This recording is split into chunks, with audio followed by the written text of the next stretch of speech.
our countries more specifically.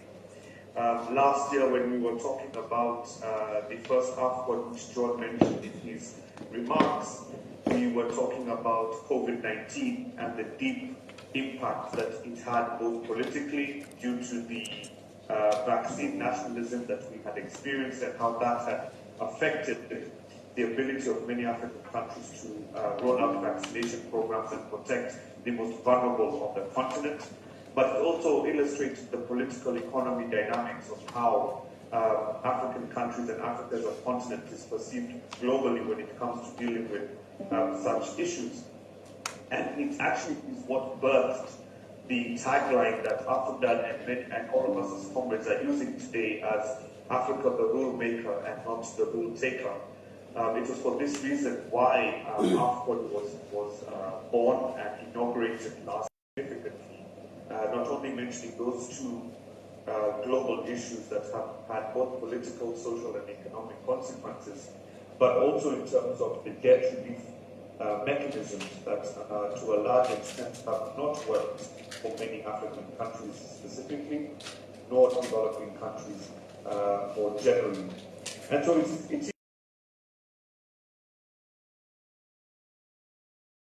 convene again to take stock of what has happened 1 year after we inaugurated the African Conference on Debt.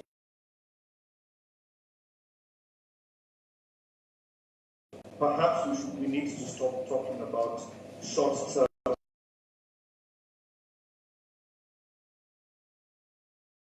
economics or recovery policy making, but instead to look at a more radical way of thinking what the world would look like, our continent would look like. Discuss at the continental level a radical reform agenda that pushes the acceleration of the establishment of the African financial architecture. So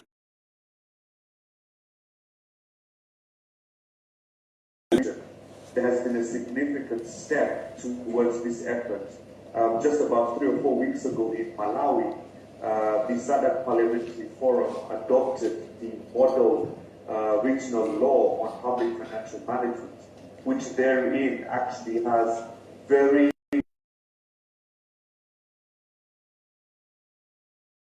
go about public financial management. And John, in his remarks, talked about accountability, talked about division of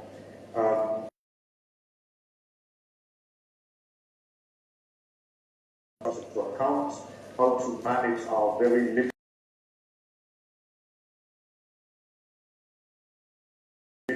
and how to effectively invest those to deal and address the social issues that are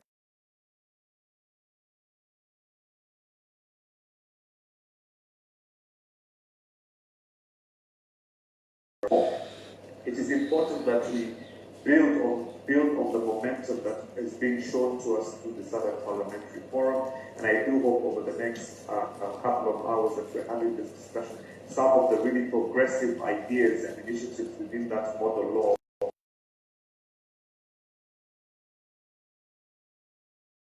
after this conference, after this meeting today, and bring them to Malawi so that as a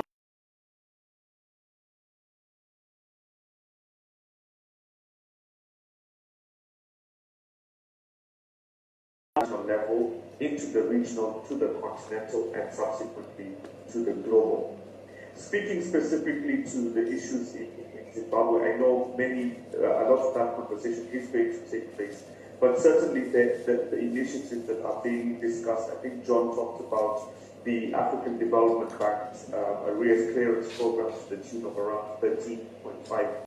One of the days your father comes home, he's not in his usual mood, is low, and he calls for a family meeting. And this family meeting involves even you as the daughter who is young, or as a son who is also very, very young. And when he presents his story, that's an interview, is it? Dari. And then he says that my kids, I cannot provide for you anymore, because I am I am overborrowed. All my money that I have, it has to go to my debts. And he goes on to say, can you provide me with solutions? And you're the son and you're the daughter in the house. That's the case that we are having today. And that's the reason why most of you, when I look at you from this podium, you are having a pensive mood. You are so thoughtful because of the gravity of the theme that we're talking about. This death, this is an issue of life and death. So, given the gravity of the theme that we have, I don't expect that AfCODD is an annual ritual of intellectuals where people meet and try to say who is the best speaker, who has the best arguments, who can present better. This is an issue of ideas, policy edification. This is more of what should be done in a practical manner so that we don't have to be having the same problems over and over again. As I'm presenting today, I would also want you to understand or remind you that this is not the first policy that we have on debt. The Zimbabwe Arrears Clearance, Debt Relief and Restructuring Strategy, it is not the first policy that has been put in place by the government to try to expedite the debt challenge that we're having as a nation. We've had lots of all these, and some are even in motion. I think around 2015 there was another debt clearance strategy that was mooted by then, and then during the TSP period, we had strategies that were also framed to be addressing debt. And under NDS1 again, we still have ongoing strategies that have been put down on paper in black and white. And while all those strategies are still ongoing, they are unfolding as we speak. We are having another one that we're discussing today. As much as you would expect the presenter to be giving you answers, solutions, and all that, but that's exactly the expectation of most people when they see a presenter. They're like, "We're getting answers." I would also be asking questions to you today. So as much as I should be explaining stuff, but I would want to be asking questions as we go through this. Can I have the next slide, Madam? So for us to quickly understand what we need to be doing, we might need to do a quick overview of the state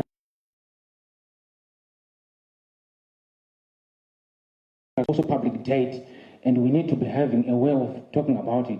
Then we need to quickly look at the implication of public debt that is very unsustainable in this country. Then we look at the strategy, how it is framed, and maybe reviews and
And if we are still continuing to assume 14.435 billion as from December of last year, and we add 3.5 billion, we end up at 17.953 billion. I was just trying to make an estimate of what we owe here.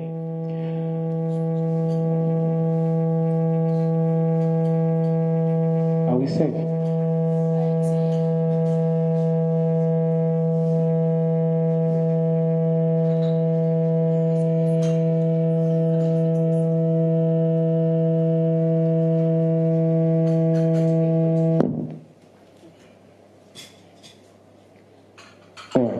So,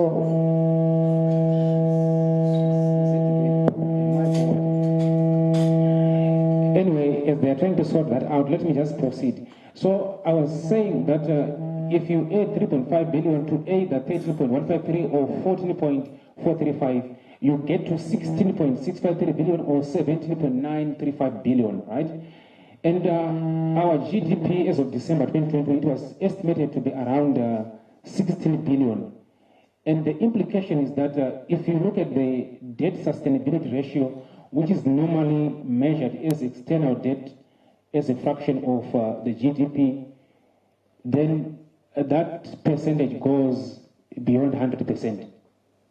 It goes beyond 100%. Then by just an assumption that I was making, like, let us convert the 1.3 trillion, but of course that one also is it's supposed to be adjusted for the 3.5 billion, but I didn't adjust on this one. I had to convert the 1.3 trillion into the Zimbabwean, into USD, making use of the rolling auction market rate, and that's about 2.7 billion in domestic debt. And if you add that to the 16 or the 17, we get to 19.353 or 20.635 billion. And the debt to GDP ratio, of course, it then goes beyond 100%. Then you have issues here. You might need to look at the sustainability, debt sustainability measures that we have to ascribe to as a nation. I think our own regulations, they stipulate 70%, but that's beyond the 60% that is recognized by SADC, right? And I don't know why we had to go beyond SADC, because we are a member of that grouping, and we were supposed to be observing 60, but we ended up having 70 as the ratio that we would want to observe in each given maybe financial period. But then we are way above the 60, way above the 70, meaning to say things are not okay. But when you look at these debt figures, I'm just trying to show that we don't have an accurate portrayal of how much do we owe outside our borders. Meaning to say there is need for us to have a proper way of accounting for all the debts that we have as a country. And the other issue here is like we might also need to account for hidden debt, resource-based loans that we don't know of, but they exist. They exist. They exist. So they are not part of what we have here, and they also have implications on sustainability. So basically, my presentation here is trying to show that we don't have a proper understanding of how much we owe as external debt. So given the unsustainable debt that we have, what are the implications? I'm going to be fast here because I think prior presenters, Mr. Maketo, said something here already on the implications of public debt, the crowding out of the private sector. I think this is well known. Limited new lines of credit. The country risk is just gone up, and it's now insane to an extent that even foreigners, they don't want to be investing here. Because I think we also have the effect of the blocked funds. It's one thing that would affect even investors and FDI. It can't come to a country where you cannot repatriate your profits from ZIM going out. So generally, it's also another effect that we should be talking about. Then the social injustice on the poor, of course. We are taxing the poor so that we can pay our debts. That's not perfect. We should be having a system where we collect revenues and we service or we serve the needs of those that are poor, not to use those resources to pay debts. So that's also why we have underinvestment in social sector and public capital investments. So we have a power challenge in Zimbabwe. And when we don't have power, what it means is you cannot produce. So we need to invest more in power generation. That's more of power infrastructure, right? But we cannot do that because we are over-indebted. When we make any excess resources, we need to pay those that we owe, right? So since I introduced this presentation, I was saying, you are a son, you are a daughter, your father is saying, what can I do with my debt? Then generally you have to tell your father to pay up, is it? So that he might be at peace. So as you pay off your debts, you are starving your family. That is what it means, right? That's the ideology that we have here. Let's see what's next there. Now, government figuring out that things are not okay.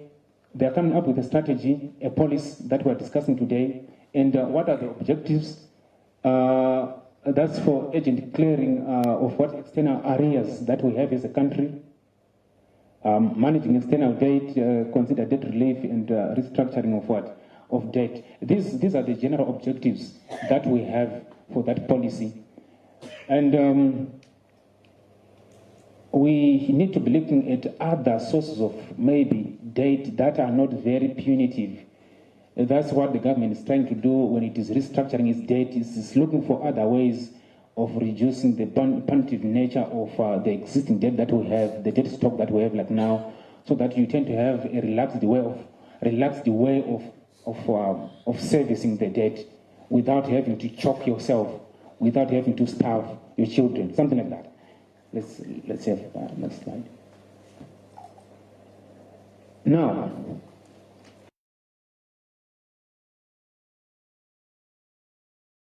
there's a high-level debt resolution forum that is on the cards already. And that one, it is supposed to bring together all the stakeholders and development partners. They have to be part of the debt resolution forum. And it is meant to map the way forward on how to restructure the debt that we have, how to structure the debt relief again, and how to do away with the overhanging debt arrears that we have. And already,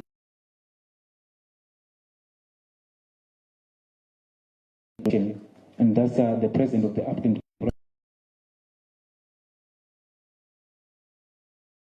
country a few weeks ago, and it was made public that he'll be championing the debt resolution that is supposed to be mooted between the government, developing partners, and all the stakeholders and creditors alike. They have to be part of that. So the solution has to be reached by way of consulting all the interested partners. So the champion, Dr. Desina, is supposed to coordinate and chair the forthcoming high-level debt resolution forum. And what it means is, as much as we have this document in black and white, but new procedures of how to proceed with the debt restructuring, debt relief, clearance of arrears, it's going to be well documented, well detailed when this high-level debt resolution forum is done.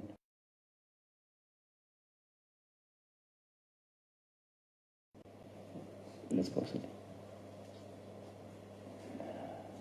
Now, when it comes to debt clearance here, there are also options that the government came up with, and they're up for discussion. I don't own these. They are just meant for us to have maybe reflections on whether they are doable or not. Number one is to make use of the highly indebted poor countries route, the HIPIC route. And this HIPIC route, if you read around this HIPC, it was initiated around 1996, and there were revisions to the initial document of the HIPC in 1999. And we have another revision of the document in 2005, which is giving 100% debt relief for those debts that qualify. By qualification, we mean that it is not all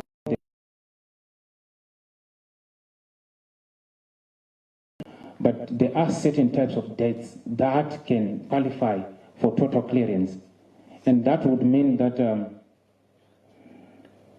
only those that qualify might end up being cleared, and some of the debt might not. There are countries that might say it's okay, we can afford to give you debt forgiveness. That's fine. But there are some of us, like me, if you owe me, I'll make sure that I don't forgive you. You give me my money, right? If you owe me, you owe me. So definitely what it means is there are certain types of debt that can qualify for the HIP route, and some type of debt does not qualify. So how do we qualify for the HIP route? Zimbabwe must, and these, they include a paper that the government has to develop, which is the poverty reduction strategy paper, which has to be submitted. And there's need of also establishing a record of reform and sound policies for all the projects that are supported by the IMF and the World Bank. And I think we have issues here. We haven't been a country that is forthcoming when it comes to reforms. We don't normally ascribe to what I extend that if we have to be going the HIP route, we might need to do more than what we've been doing. All right. So let me take the last maybe two or so slides so that we give chance to others. So here I was talking about the more flexible debt repayment schedule, and it is meant to clear debt with multilateral creditors and also the rescheduling of areas that are falling due from all the disbursed outstanding debt that we have. Because of time, I don't think I'll be able to speak much about this, but I was trying to give details of how the government is trying to use its own resources, the SDRs, and also bridging concessional loans from willing development partners in countries that are outside Zimbabwe so that they can also help us in trying to service our debt. So let me have the other slide. Here we're looking at the success clearance strategy. We need sponsor countries, and it is not easy to have those ones because we have a bad reputation of not servicing our debt. So we need those sponsor countries, but it's something else, they might not be able to get those. Then we still need to implement reforms that relate to the politics, the economy, the democracy, fiscal discipline, issues around fiscal transparency, corruption, and a lot of other issues as listed there. Then we also need an independent debt audit as a country. Like I said earlier on, we don't have a proper understanding of how much we owe external creditors. So for us to go through this strategy in a very good and transparent manner, and to have all the development partners and all stakeholders partaking in this, we need to be so clear to an extent that we need an independent debt audit. And we still need to be talking of extinguishing our debt without having to look at SDRs, because I think the presentation that's going to be made today is going to show that SDRs are already extinguished. We don't have SDRs anymore. So we should,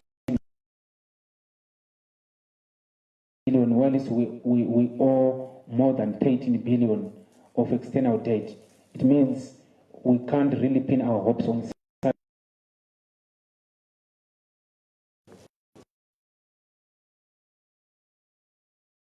Can we have, this is the review and reflections here. I only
Thank you. Let me take the opportunity to thank the organizers of this event and also to thank the presenter for a good presentation. Let me just start by saying that the challenge we face in Zimbabwe is actually nobody really knows how much we owe. The amount of debt, both domestic and external debt. And I think you realized John started saying that we've got around 22 billion. The government talks of 13 billion. The IMF talks of another figure. And depending from where a person is seated, one can argue that the debt might as well be even above US 25 billion. The challenge that we also face, even when you look at the domestic debt, the $1.3 trillion may actually probably be a very conservative figure, given what we know what is happening in government at the moment, where debtors, suppliers are not being paid in time. The debt might as well be as huge as close to about 4 trillion ZIMCODD. So when you don't know the exact amount of debt, it becomes even difficult to talk of a debt strategy and the arrears clearance. So this is where we need to start from. My view is to say that before we even consider the high-level forum, which is going to be headed by the African Development Bank president, I think we need, as a country, possibly to have the government, parliament, civic society, to possibly lay things on the table and be honest to each other to say, where do we stand? Because there are a number of hidden debts that has not been reported and a lot of money that we don't know. Like, for instance, I know from as a member of parliament, very soon we'll be moving to a new parliamentary building. And the understanding will be that the building has been donated by China. But Zimbabweans need to know the final print of that donation. Is there a hidden debt? So all those things need to be put on the table. Then when we then go to the question of saying, once we have got it, we know the amount of level of debt. What we used to do when I was in the bank, when a client comes and says is overborrowed, he has got debt at ZB, debt at CBZ, debt at Stanchart, and debt at City of Harare, debts everywhere. And the client comes and says, I want you as the creditors to help me to pay off these debts. And I want to come up with a strategy. There are several things that you need to consider. The first thing that you need to do is to say, how much money is your business generating? And in this case, how much money is Zimbabwe generating? If you look at our exports, for instance, foreign generation, we're not doing badly as Zimbabwe. If you can generate more than 8 billion US dollars, before factoring in the illicit outflows, if formal we are recording around 8 billion, we are doing far better than the other countries like Zambia, Malawi, and other African countries. So we need to be, you need to agree in terms of the revenue that can actually come up. The second thing that you also need to do, because you know that when a client comes, more often than not, we also need to manage our current debt accruing. How much are we getting? How much debt are we accruing even currently as we speak of clearing the outstanding debt? So it's a approach system that we have to deal when we're dealing with a situation where we find ourselves as a country. So as I summarize, the first thing, let's be honest, let's be clear, let's be open about our debt. Then after that, we then go to the next level, where we then say, how do we then deal with our debt crisis? I come from a school of thought, and I want to believe that I don't subscribe to the fact that we are a poor country,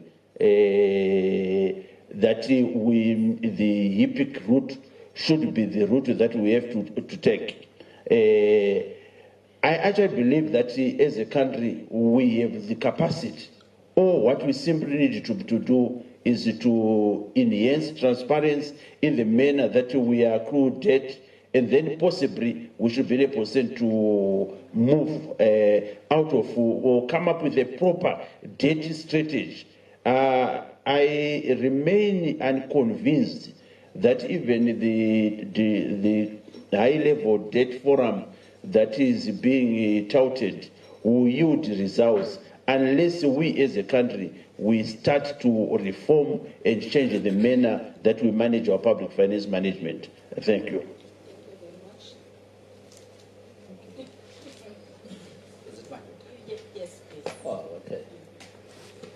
Thank you, ladies and gentlemen, and good morning.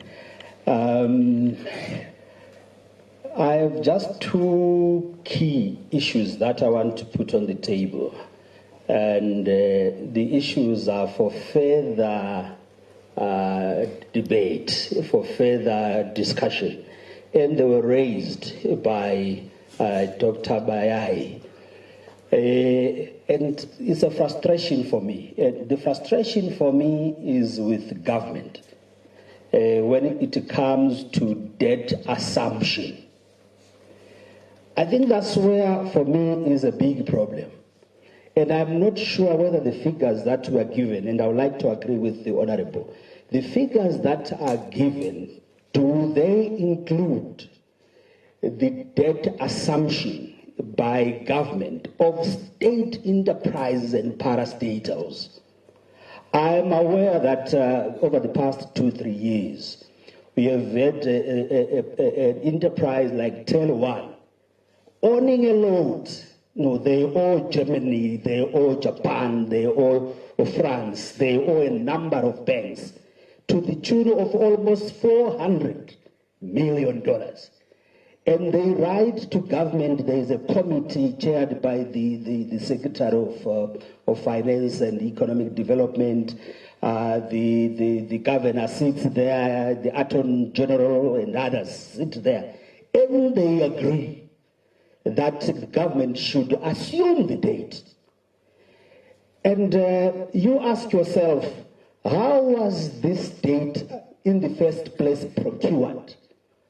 And was there any due diligence in the first place? How was the money used in the first place? You simply assume the debt. But before even assuming, you guaranteed the debt. So starting with guaranteeing a debt for a company that is non-performing, even if it has a strategic value, there is a need for some kind of understanding by government. So I have a problem when it comes to debt assumption, debt guarantees and debt assumption, particularly with our state enterprises and parastatals. Tel1 is one of them. NRZ is another.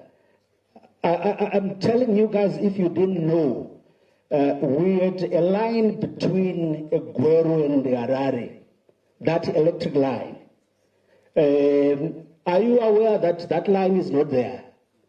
But the government, but NRZ has got that date now in its books. It is supposed to be servicing a date of that line, which was stolen. How do you steal the whole line? A government thing. It is only government which can steal that kind of a thing. And it is there, it's supposed to be paid, that date. So you have the whole NRZ having this problem. We have GMB, you've seen this, with Air Zimbabwe, assuming all these debts. So debt assumption is a big problem for me because it is some kind of misgovernance somewhere transferred to the taxpayer. Transferred to me, I'm supposed to pay for that. So that's a problem. And I am not sure whether that debt, it is in the figures. If somebody could clarify for me, I'll be very happy, even in this meeting or outside, whether the figures that we have, we are told we have 13.2 billion as external debt, as I was explaining. Does that include Tail 1? Does that include what has been assumed by government already? So that's number one for me. I have a problem with that. Number two for me is on the issues that you raised, my good doctor. Yes, the country has done well by identifying Dr. Adenum Adesina, is it Akenum Adesina, the president of the African Development Bank. I think he's the right person to champion. I mean, he is leading an African institution. At the same time, he's passionate about Zimbabwe. He has been to Zimbabwe not for the first time. He was there before. So I think he is the right champion. But I have a problem when it comes to taking a technicist approach. When you take a technicist approach to resolving the problem of Zimbabwe, we are just wasting your time. Because like he said, the debt clearance and relief strategy, debt relief and restructuring strategy in Zimbabwe has got two lanes. Really, we have the economic framework we need to deal with. The economic tranche. We have the political side. If we think that we are going to clear the areas and everything is going to be okay without dealing with Zedera, we are joking. Because Zedera there is an American. It's an American thing. It's there, and they have power, voting powers in both IMF and World Bank. They have the thing. So when we are dealing with areas, don't leave Zedera. By bringing in Zedera, we are bringing in politics, issues of elections, issues of democracy, issues of governance, corruption, and all those issues.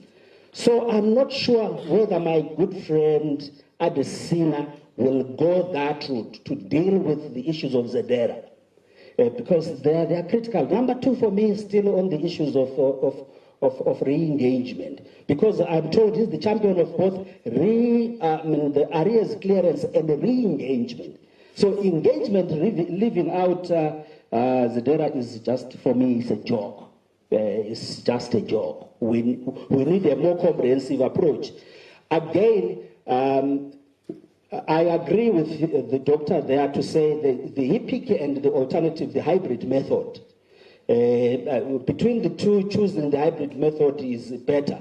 But I want to make a rejoinder and say, in terms of what Zimbabwe needs to do, in terms of the actual things that Zimbabwe needs to do, whether it is HIPIC or it is alternative or hybrid method, it is the same.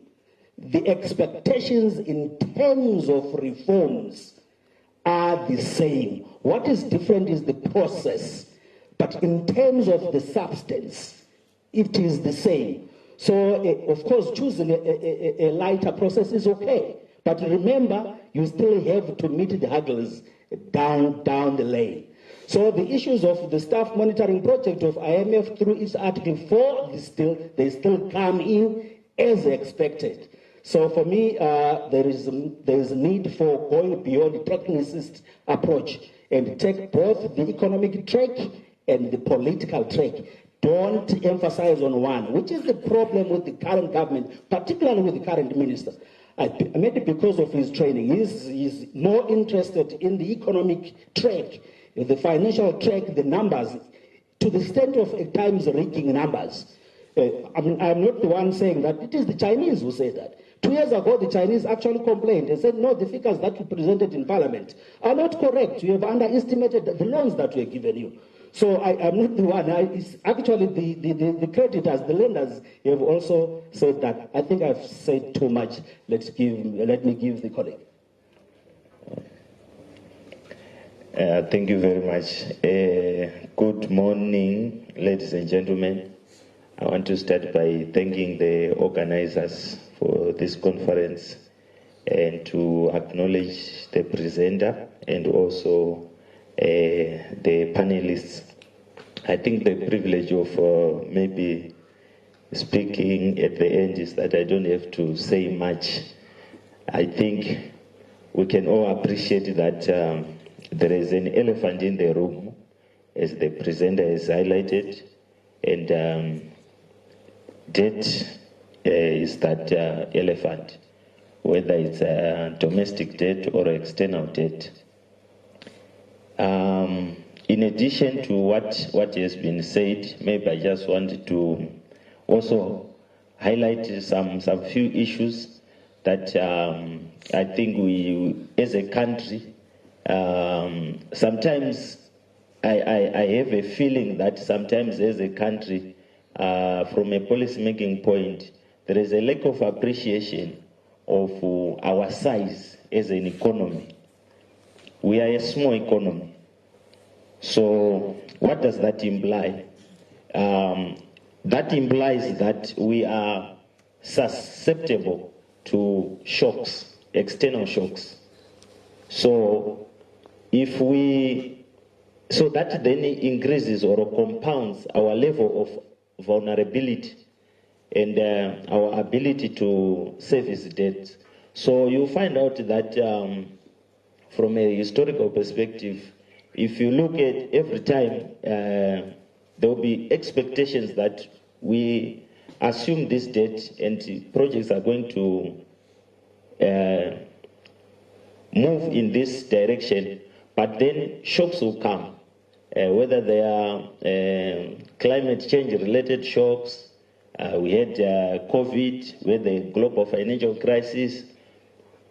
The way as a small economy that impacts us is significantly different from other economies which have a better ability to absorb those kind of shocks. So that also has a bearing at the macro level. So I think we need to appreciate that level of vulnerability and compounded by our dependence on commodities to service debts or to generate revenue. That also compounds our vulnerabilities as a country. But having said that, there are also issues or things within our control as a country. There are things that we can control. I think the presenters and the panelists, they've also highlighted that what we can tell from that picture is that there is no physical discipline. The presenter highlighted the issue of the SADC macroeconomic convergence criteria. The framework is clear.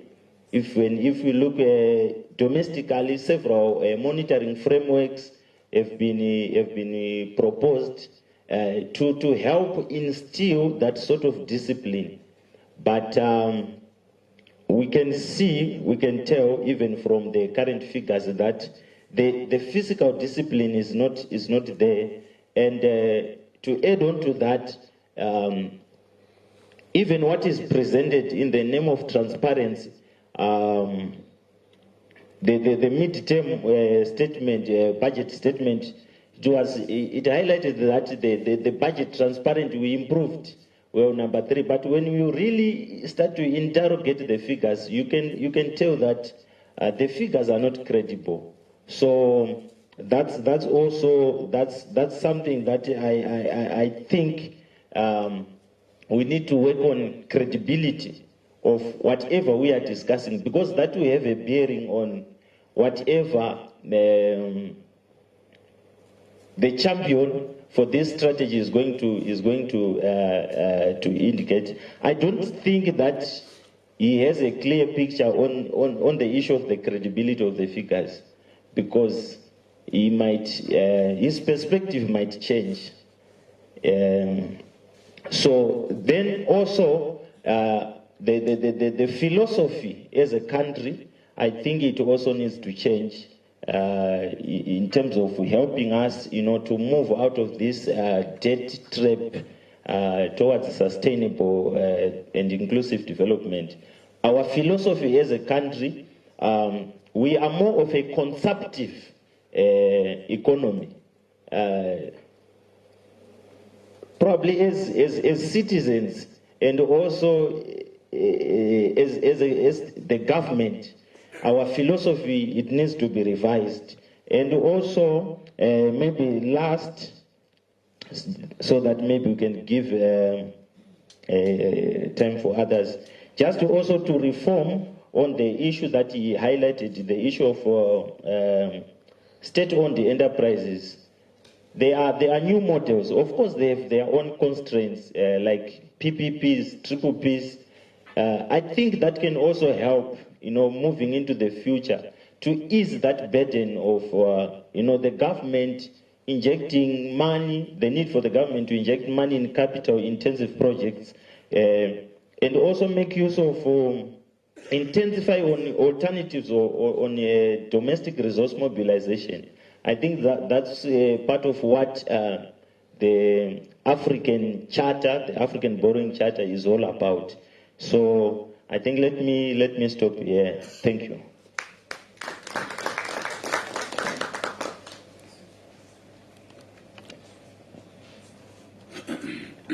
Thank you very much for those powerful positions that you are holding. Colleagues, with your indulgence, I'm going to ask that we skip the plenary because we need to have colleagues participate in the next session, but they do have other engagements, so we want to rush with that. So I would ask us to have a working tea. Let's grab our tea within the next 5 minutes. We come back. And while we are doing that, I just wanted to make one comment and say I want to give the organizers the benefit of the doubt that I'm sure they did their best to get female representation in these discussions, but probably failed. But also implore on female colleagues in here that we are having plenary sessions. And please, let's have the female voice to come out. Because when we then talk about the impacts of debt, we are top on the list. When infrastructure is not provided, when services are not provided, they have the face of the other gender that is not speaking now. So please, let's take advantage of that. So we'll not get into question and answer into plenary now, but thank you very much. But hopefully when we now come into plenary, let's bring back the issues that you have teased so far. Thank you very much. So on that note, colleagues, can we grab our teas, dash to the refresher rooms and come back so that we can maximize on the time available to us. Thank you very much. It's what time now? Yeah, so let's come back 7 past 11. Let's be back. Pepkai, are you here? Yeah. Can you make sure that your presentation then is ready? And it? Okay. Yeah, all right. So let's do that. If you want to grab a cup of tea.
You want to leave? No, we're not leaving. I'm not leaving. Honorable members. Can you please take me?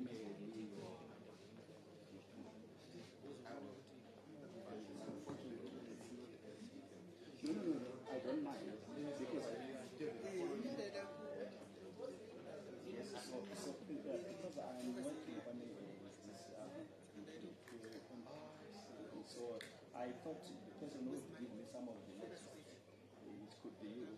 So whatever is there is fine. Okay. I will also email you. The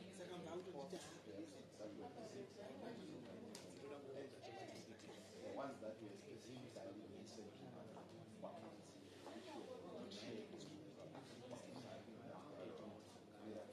And you are you in the office or you are here? I have soft copies. Let me write my email so that when once you have done the presentation, then you can send everything. This is GORDEN.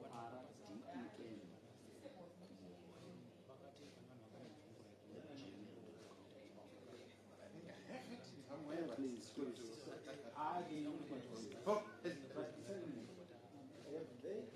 These assumptions that they are taking, are they in those because the last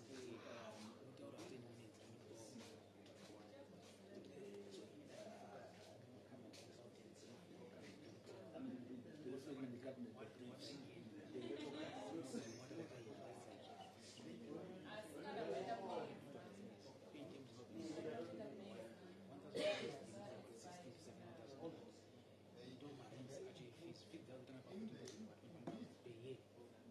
so you can afford that financially.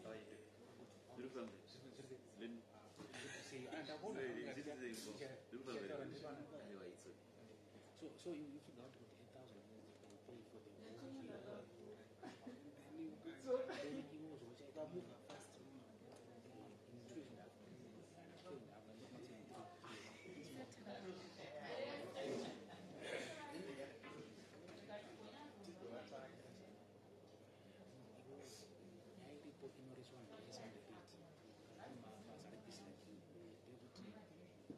Don't delegate 100% it's not a move that the on the story.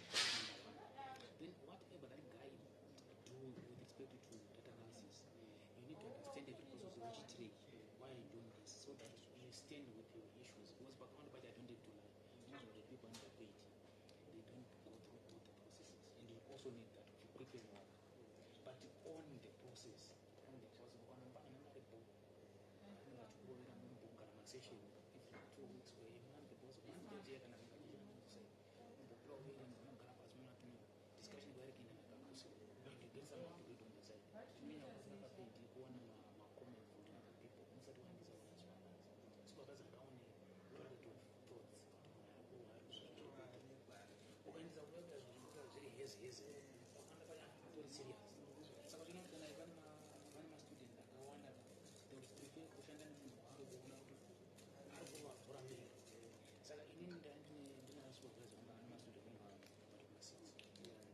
when he saw that Patakapeta presented Stephen proposals, 2 months later, they wanted to draft paper based on one of the objectives. We can run about 21 in the conference and end up with Pattern. And from there, I managed to publish three papers before graduation. So then they are going to find out. So I don't know that results are but they are out rather reduce that your purpose and data. Because of that. So South Africa, as much as people say I go to marry. No, put opportunities. South Africa in country you can say but in Nika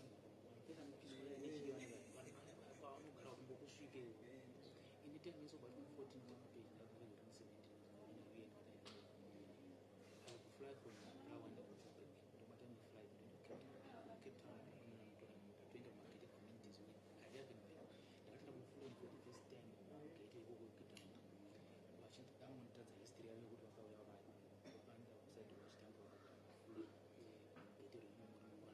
but the younger teacher school, a person of the state, I want to move the audition. So what ended up happening was that the guy could walk off. It's the fun.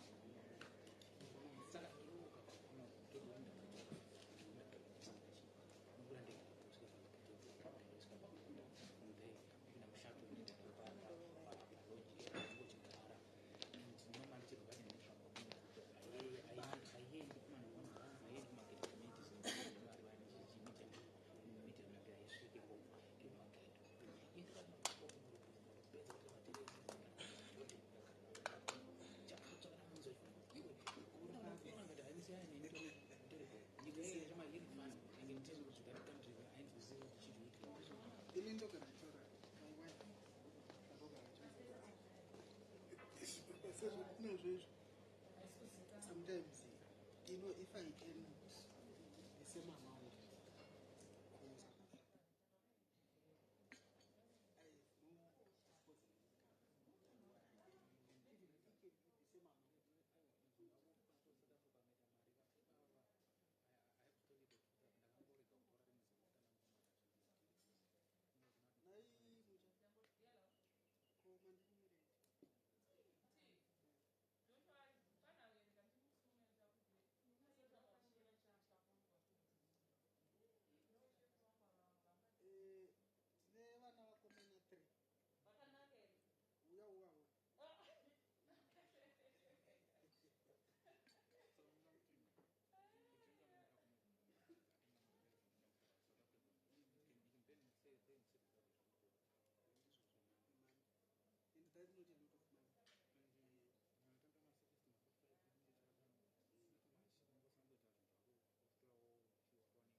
Good morning. Good morning, everyone. I've been asked to cruise in the interest of time.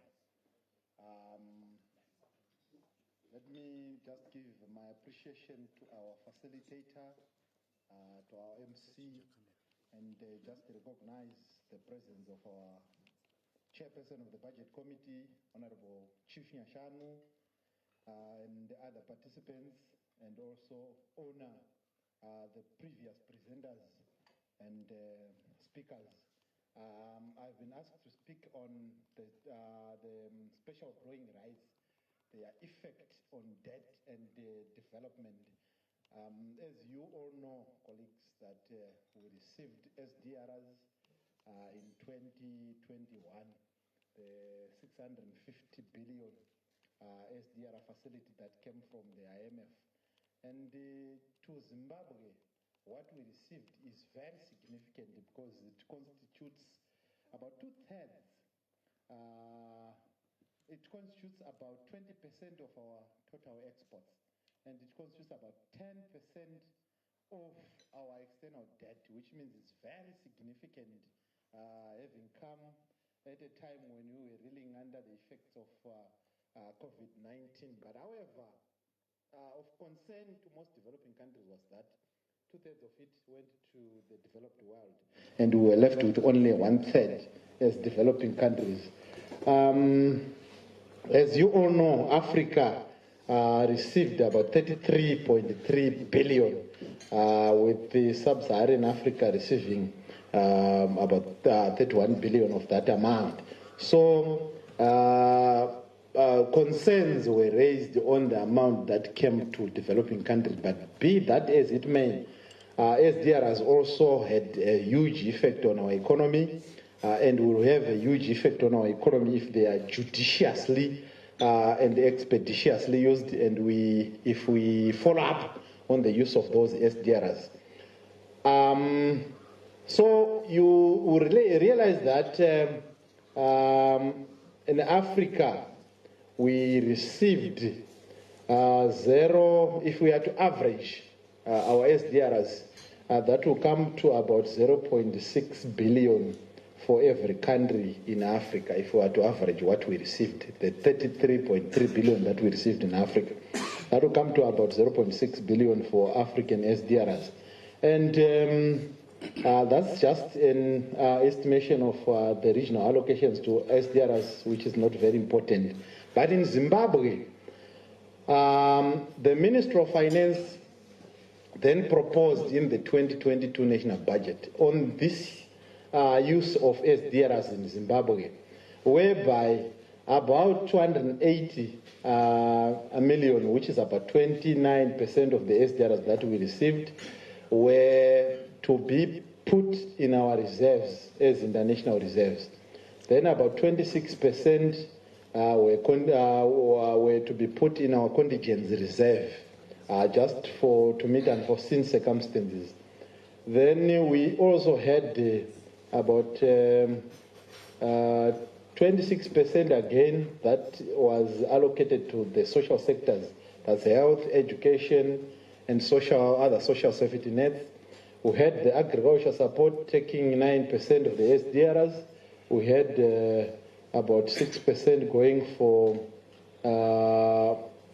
industry support, then 4% going for infrastructure development. What's important for us really is the use of the SDRs and the benefits that will accrue to the economy as a result of the SDRs.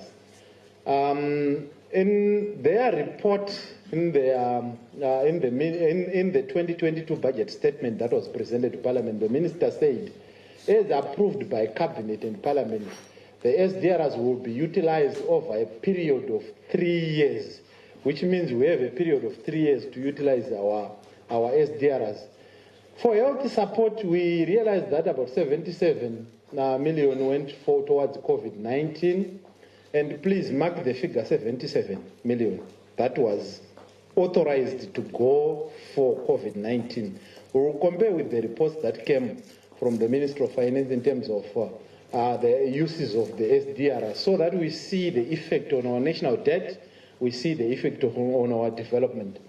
Then we also have education support that took about 10 million for construction of infrastructure in schools.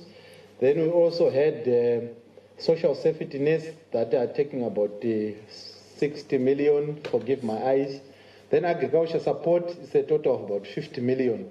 For agriculture support, our thinking was that we would quickly rush to support small-scale, smallholder irrigation schemes with that 20 million because we cannot continue to rely on rain-fed agriculture, especially considering that we're expecting agriculture to have shrunk by about 5.1% in 2022 as a result of the late onset of the rains and the inconsistent patterns to which we received the rainfall this year, which led to failed crop establishment.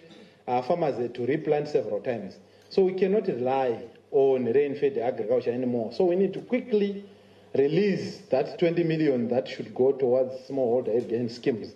But we are also looking at exports, supporting the export industry, targeting our horticulture, our blueberries, our macadamia, wherein 30 million was targeted to be released in the second quarter of 2022.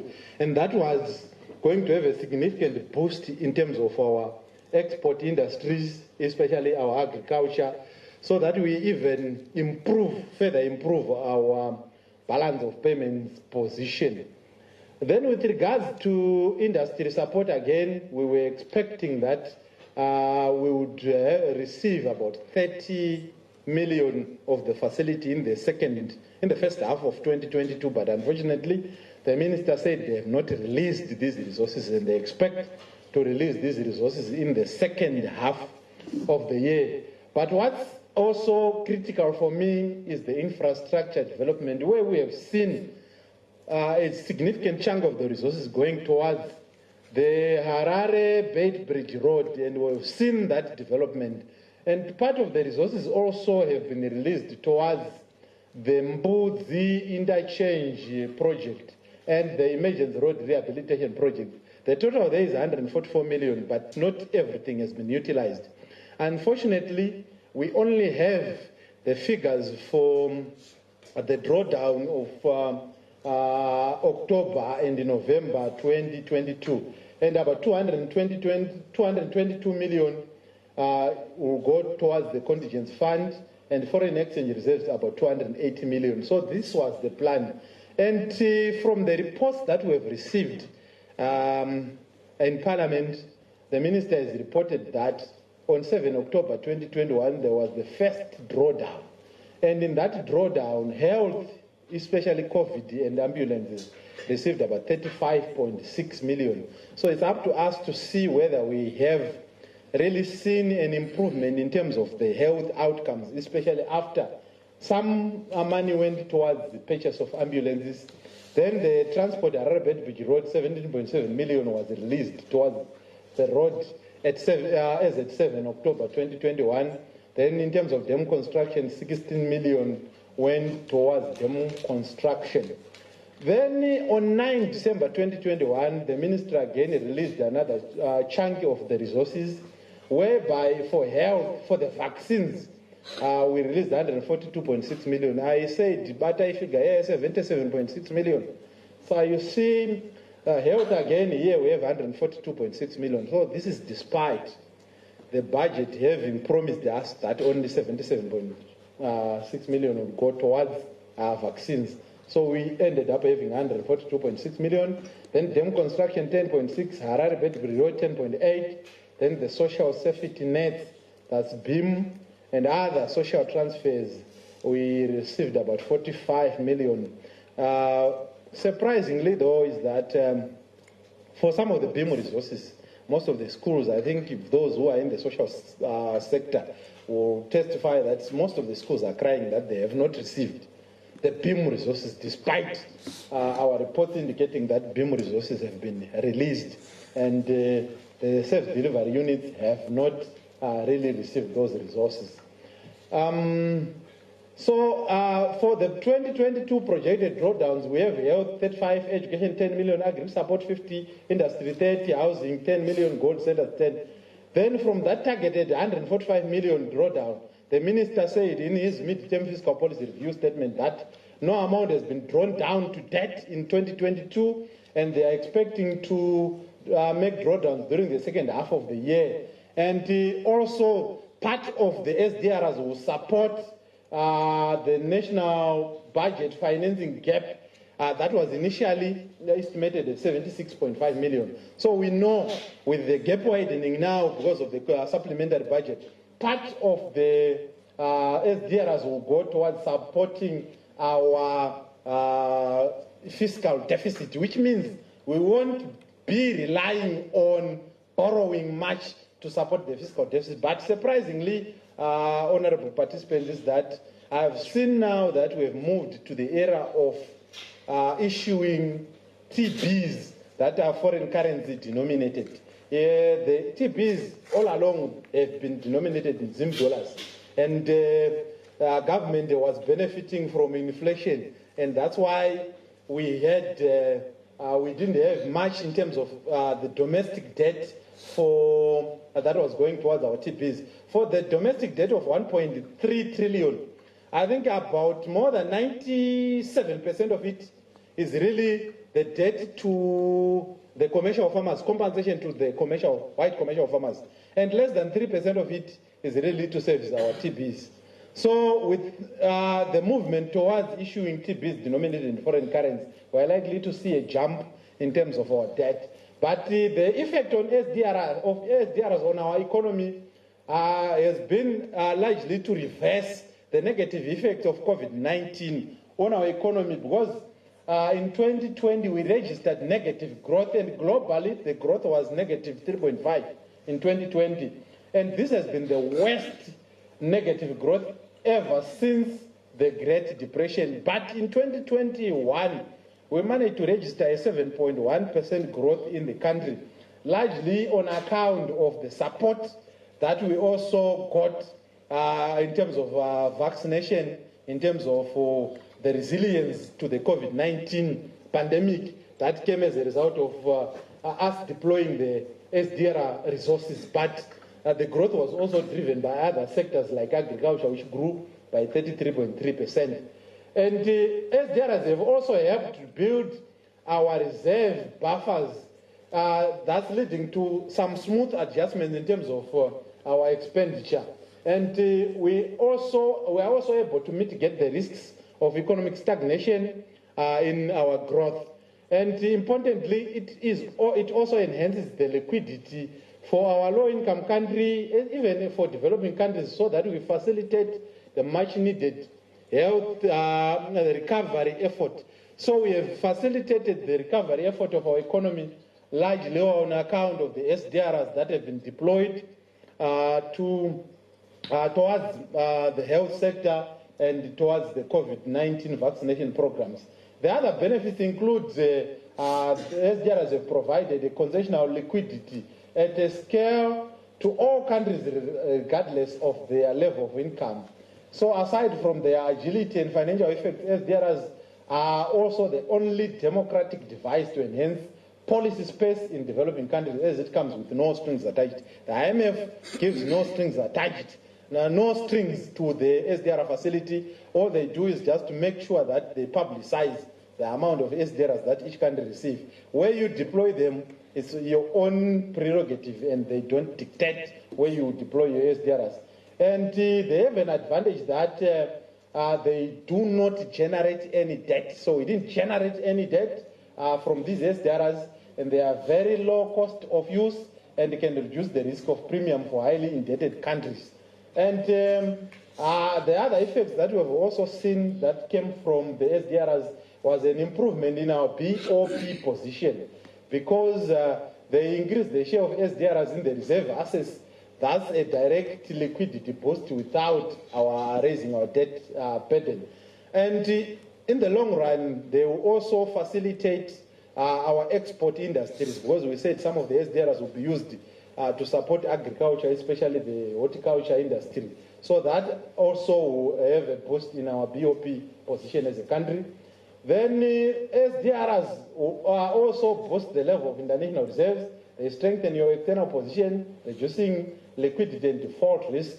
And also at times they free up somehow of the resources to meet sustainable development goals. Imagine if we've used our local resources to procure COVID-19 vaccines, to support the Bedbridge Harare Mashingo Road, Bedbridge Mashingo Harare Road. We could have deployed so much of our resources to those projects, but because of SDRs, we managed to free some of the resources to meet other developmental needs in the country. And as a result, we realized that our current account surplus as of June 2022 was 387.1 million. So that's a significant improvement compared to the 2021 level because of these SDRs. And more importantly, we have met our development financing needs using our SDRs.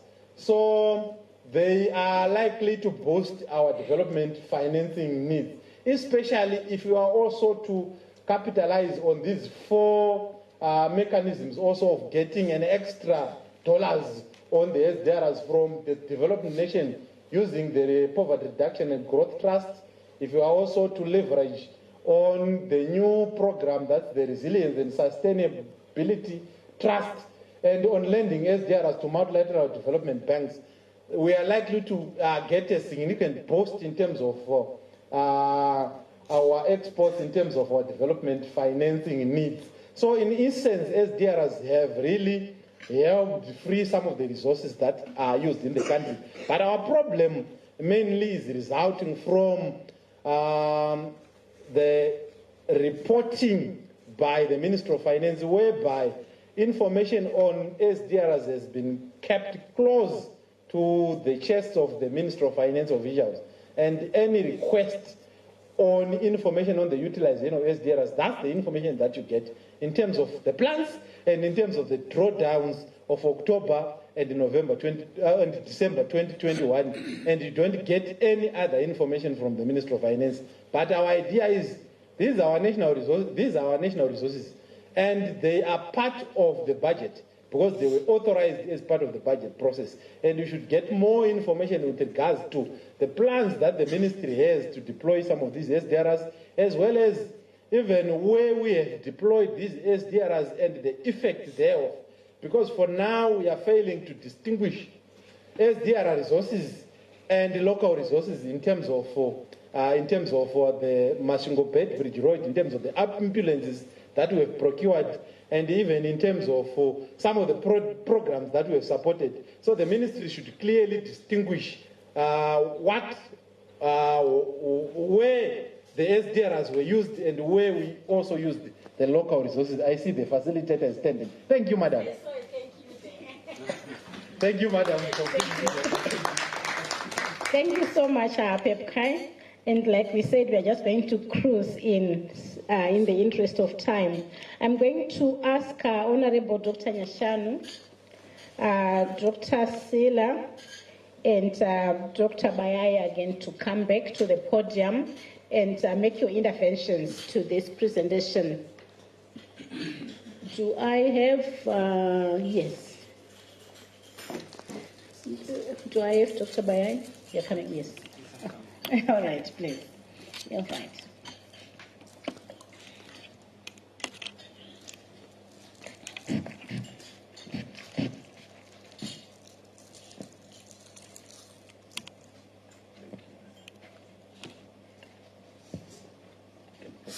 Yes, please proceed. Thank you, madam, and good morning to all. Thank you, Director Chiwore, for a detailed presentation on SDRs.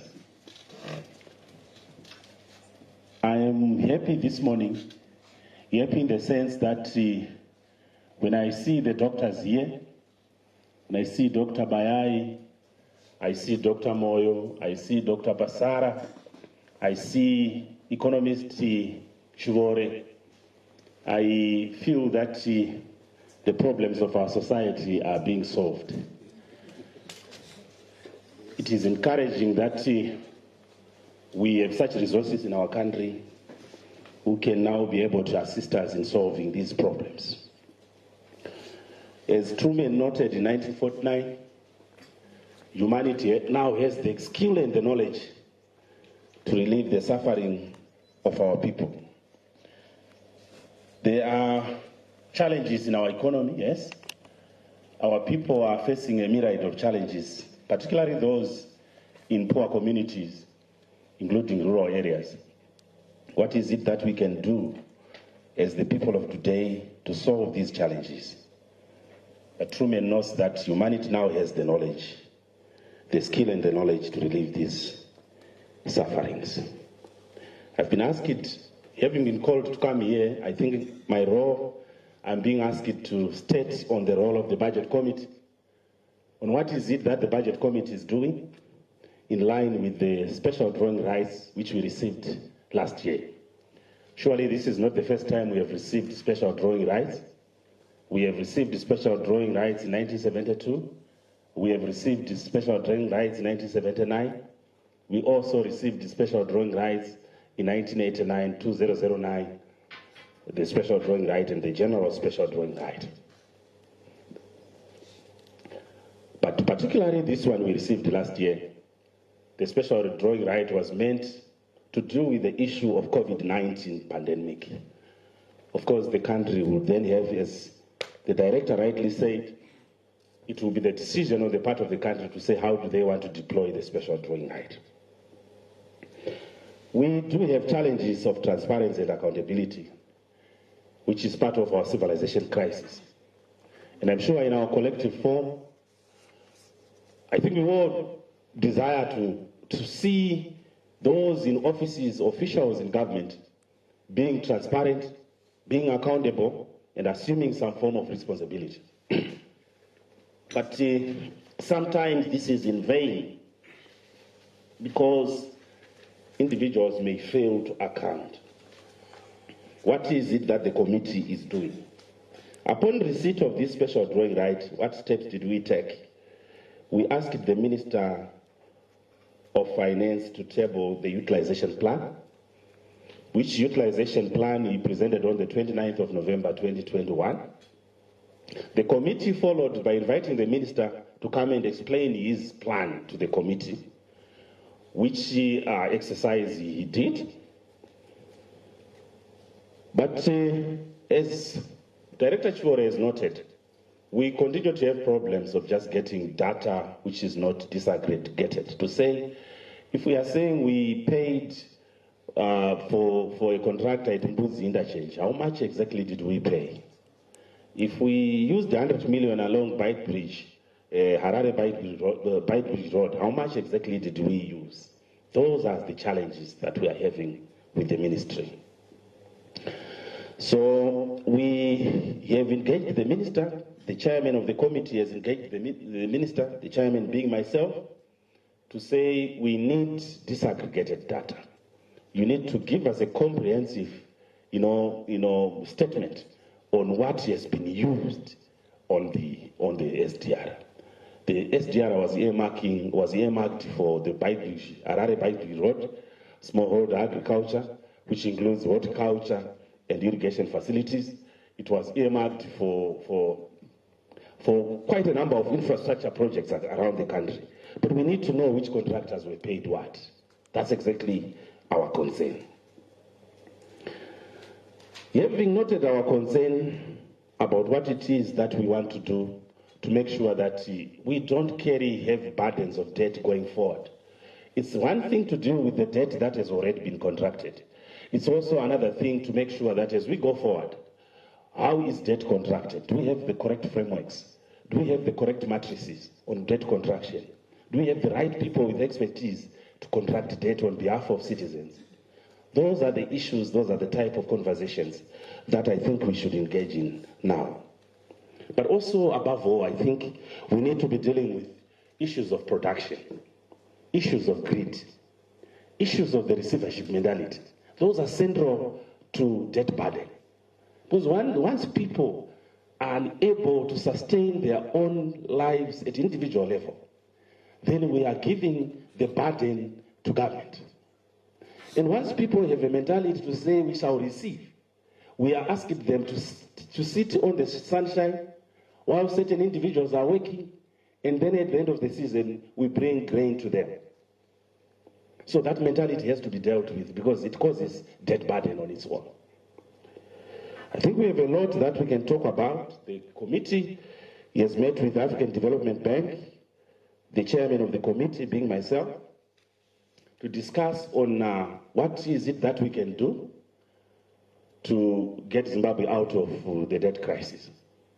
There are several proposals that we also made in a bid to try and encourage them to make sure that the debt that we have either is restructured or, as Dr. Moy was saying, should we go the HIPIC way? Should we go this route?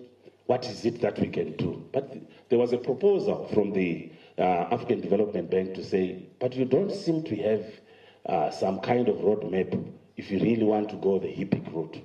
You really need to have a roadmap in terms of what sort of a strategy do we have. So apart from the debt strategy that the minister has shared, you know, African Development Bank is saying, if you want to go the HIPIC route, what sort of a strategy do you have in terms of going that route?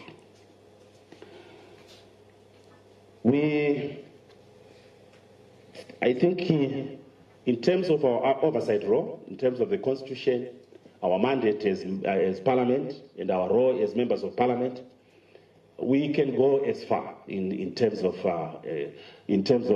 following up the Ministry of Finance.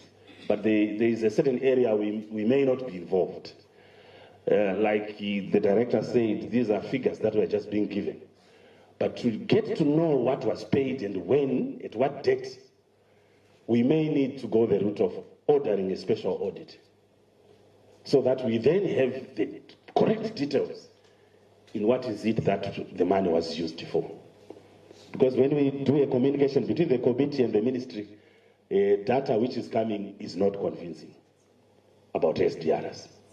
Today we'll be tabling our report to respond to the review of the mid-term budget, the budget review. And part of our recommendations there, I will preempt, is to say the minister must give us a detailed statement on the 2021 SDR received from IMF. I think if I have not left anything, I tried to cover as much as I could. Given my limitation on time, I thank you.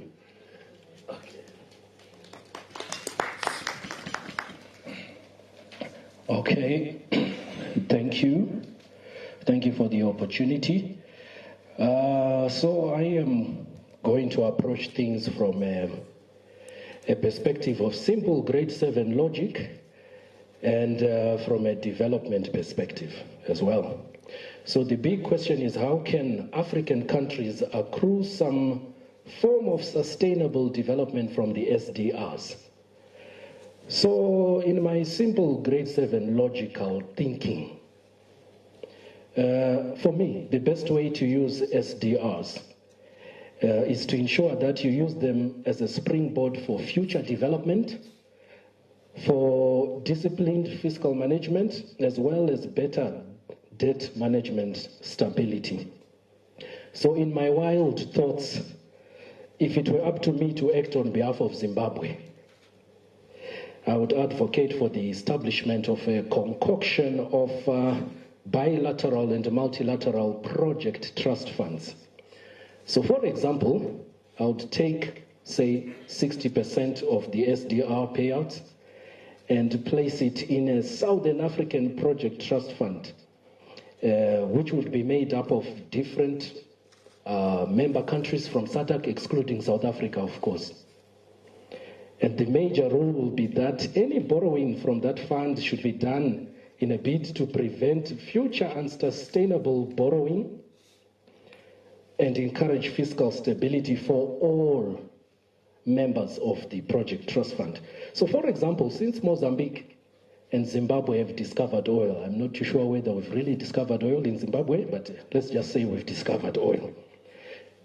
Would it not make more sense if we put together our SDR payouts and establish maybe one refinery, oil refinery in any one of these countries, what would the budgetary ripple effects or benefits for such an arrangement be?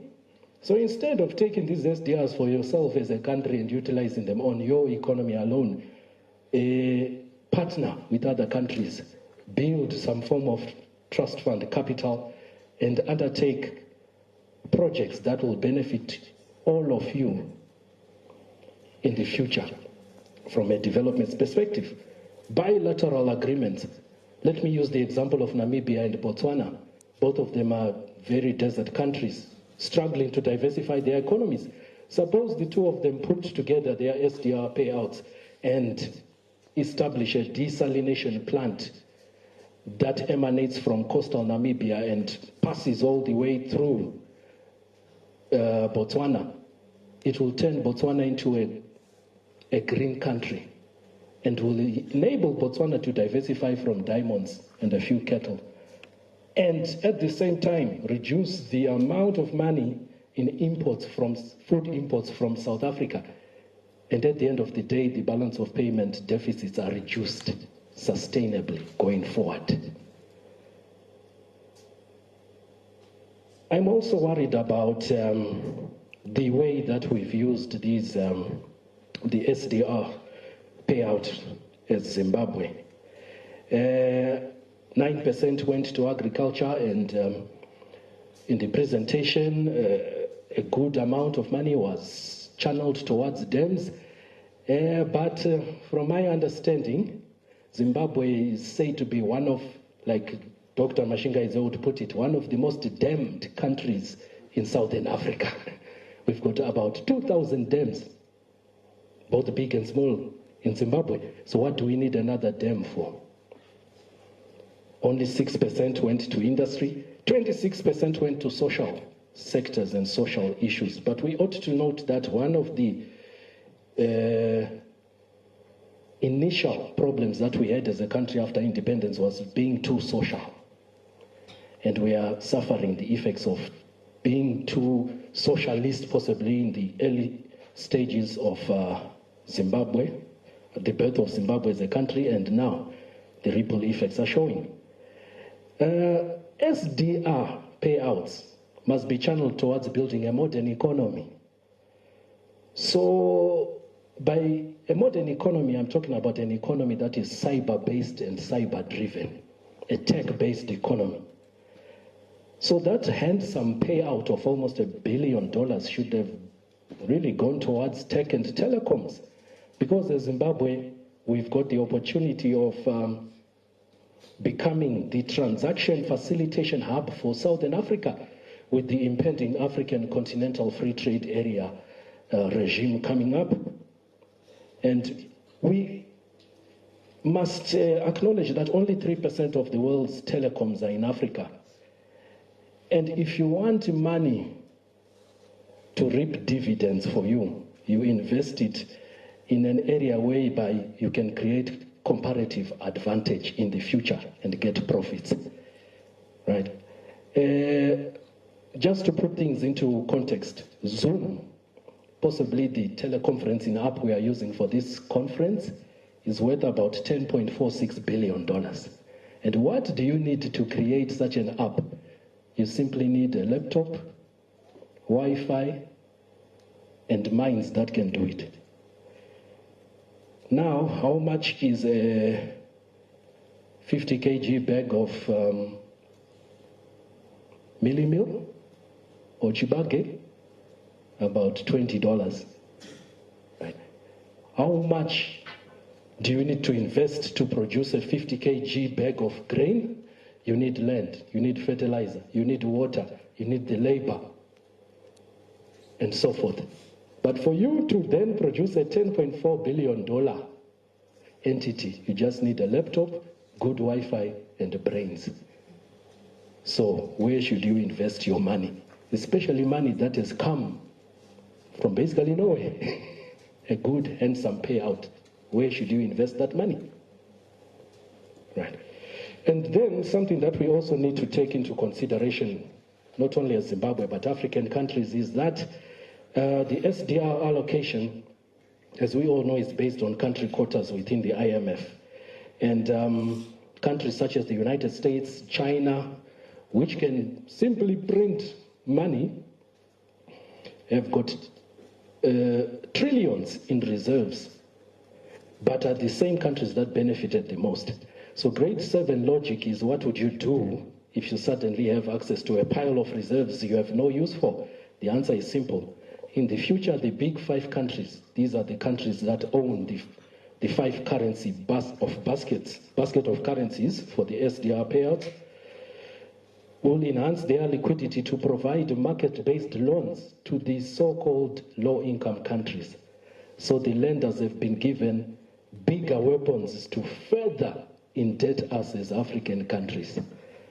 So we must, from the onset, use these SDR payments wisely and put ourselves in a position to defend ourselves from future indebtedness, because the big countries now have more ammunition to further indebt us. But if we use these SDRs unwisely, we are in trouble.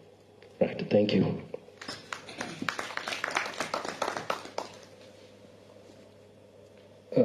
Thank you, Chair. Let me be very fast so that we're not the only ones who are speaking, right? And I'm extending the grade 7 reasoning aspect that has been introduced already. We are debating how we can use SDR for our benefit and also maybe in alleviating the debt stress that we have as a country. But let me just give you a question that would make sure that I don't have to speak for a long time. Do we still have the SDRs in the coffers of the government as we speak? Do we have the SDRs, or we are just gathered here to discuss about the resources that are non-existent? And I would also want to raise this question again to say the developmental needs that we have as a country, they are too huge to be attached to the SDRs, which is only $1 billion, close to $1 billion USD. So the amount on its own, it is little, that's number one, versus the infrastructure gaps that we have, human development needs that we have. You can also talk of social needs that we have, social protection issues that we have as a country. The 960 million USD is little, meaning to say we might still need to think beyond the 960 million SDR that we received. And all the same, one issue that we might be seated here for, which I've already related to, is that we might be seated here discussing of resources that are non-existent at all. And why am I saying so? I don't want to say that we are confused, but definitely we are. Honorable Nyashanu, I think you are the chair of the parliamentary committee, and we are part of the POFO, right? The general citizens. We don't know what's happening around the SDRs. You are from an executive position, better placed to have more information, granular information. You don't have the information. And if I am to say that I have knowledge to say that there are no funds, then you might have to ask me where I got this information from. But I can say that from what I've received from the 24th of June 2022, a certain presentation was made from somewhere by ministry officials, and they said they had exhausted all the SDRs, right? I think I made my own tally, and the reserve that is there, or the balance, is around 12 million from the 960 million that we're talking about. Meaning to say we are discussing of stuff that is not even there, discussing an amount of 960 that has been utilized already. And I'm not going to share this, of course, but what I can say is so far we have seen that some amount of the SDR is gone to this is a revolving fund for leather industry, revolving fund for the cotton industry, a revolving fund for the horticulture. But these revolving funds, Dr. Nyashanu, if I have to be so true about everything, these revolving funds, they are being issued or disbursed on a partisan basis, which is the reason by design a revolving fund can never go bankrupt. Why? Because those that are receiving that fund, from that fund, they still need to pay back, replenishing the resources of that fund, within that fund, so that new beneficiaries can also get an allocation, right? So if we have a revolving fund, it means we still have that money somehow, because it has to be paid back to an extent that we still need to be reimbursing maybe new beneficiaries. But with time, we will figure out that we've been having revolving funds from even the budget, national budget, right? From 2019, 2020, 2021. And if you check the beneficiaries, they didn't pay back and they will never be asked. So part of the SDRs are actually going to certain individuals that are well placed, that are never going to pay back as part of the structuring of the revolving fund. We expect a payback of those resources. And when you look at this is my closing remark, because I think a lot of it has been said. When you look at the impact of the SDR already, we are not seeing anything. The reason why we had these SDRs was to make sure that we have a way of recovering as a nation from the economic side and also the social side. But if you have a way of looking at the social side, vulnerability is increasing, while the SDRs have been depleted to zero, right? And the economy is also not improving as much as we have said that we are capacitating industry productive sector through the SDRs. We're not seeing any change. Rather, things are worsening. If you look at the health sector, a lot of money has gone, a lot of SDR has gone that side, but there are still no drugs in the hospitals. They are still moving industrial action, right, within that sector. Infrastructure deficiency within the health sector is there.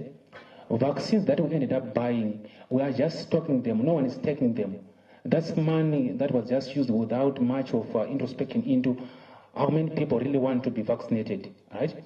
So we end up buying lots of vaccines that were never used, using SDR money. Then in agric, like I said, we are too damned. That's correct. We are too damned. And the partisan allocation that I was talking about, it limits the partisan, it limits the impact, rather, the partisan aspect in the allocation. It reduces the impact of the funds as far as that sector is concerned.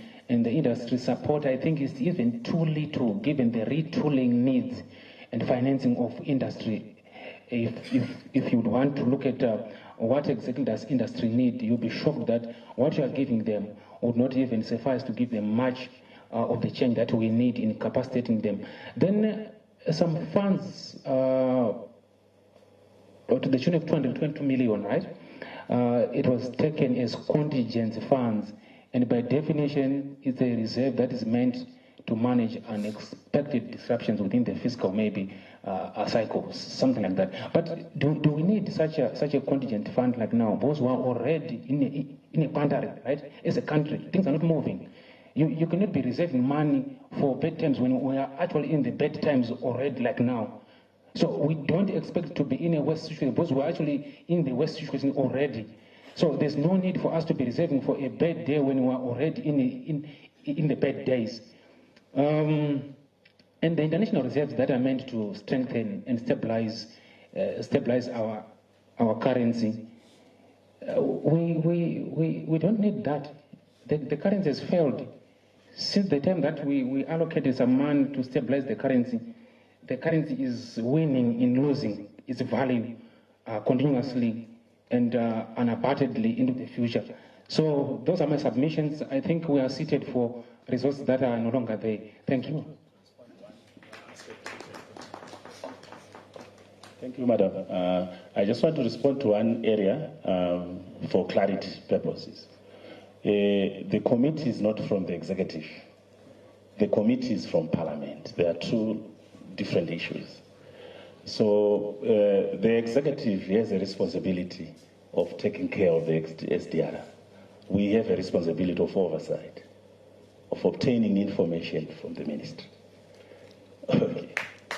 Thank you. Let's give the you very much. As Pepukai was making his presentation and was showing us the number of initiatives that are being done through the SDR, my question was, if we hadn't received it, were we not going to do the Mbuzi roundabout and all those other things? If we had budgeted for them, in my pedestrian mind, that's what I'm thinking. And so I was thinking, Honorable, in addition to having disaggregated data, we also need to see this money is coming to complement what was there, or was there zero, or it's now giving room for illicit flows from those budgets. So probably we might need to discuss that. I know Honorable is going to leave, so I would ask that probably we have a short plenary now, so that if he also has to contribute, he does that. And I think the two sessions we have had are somehow linked before we go on to the third session. So we could entertain for 10 minutes. Let's go into any interventions. They can come from even the first presentation and this one. Mostly this one, because Honorable Nyashanu is leaving. I see a hand. Sorry, I can't see the name. I see a hand there. I see John. I see Houston. Let's take those three to start with.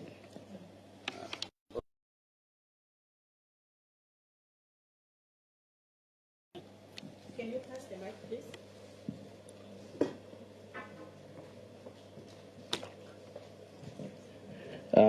Thank you very much for the presentations, I mean both of them. Okay, so I wanted to maybe to help or to contribute to the committee. IMF have developed a SDR tracking system where you can check how much was allocated to a certain country, how much has been used. So I was thinking, if possible, you may try to approach the IMF to see the information that are being given by the executive and compare to the report that is being reported to you by the minister. Maybe to at least to see if there is another foul play or other issues relating to that. So there's a tracker. You can even go online and Google it. You can check. It's there. Thank you very much. Thank you.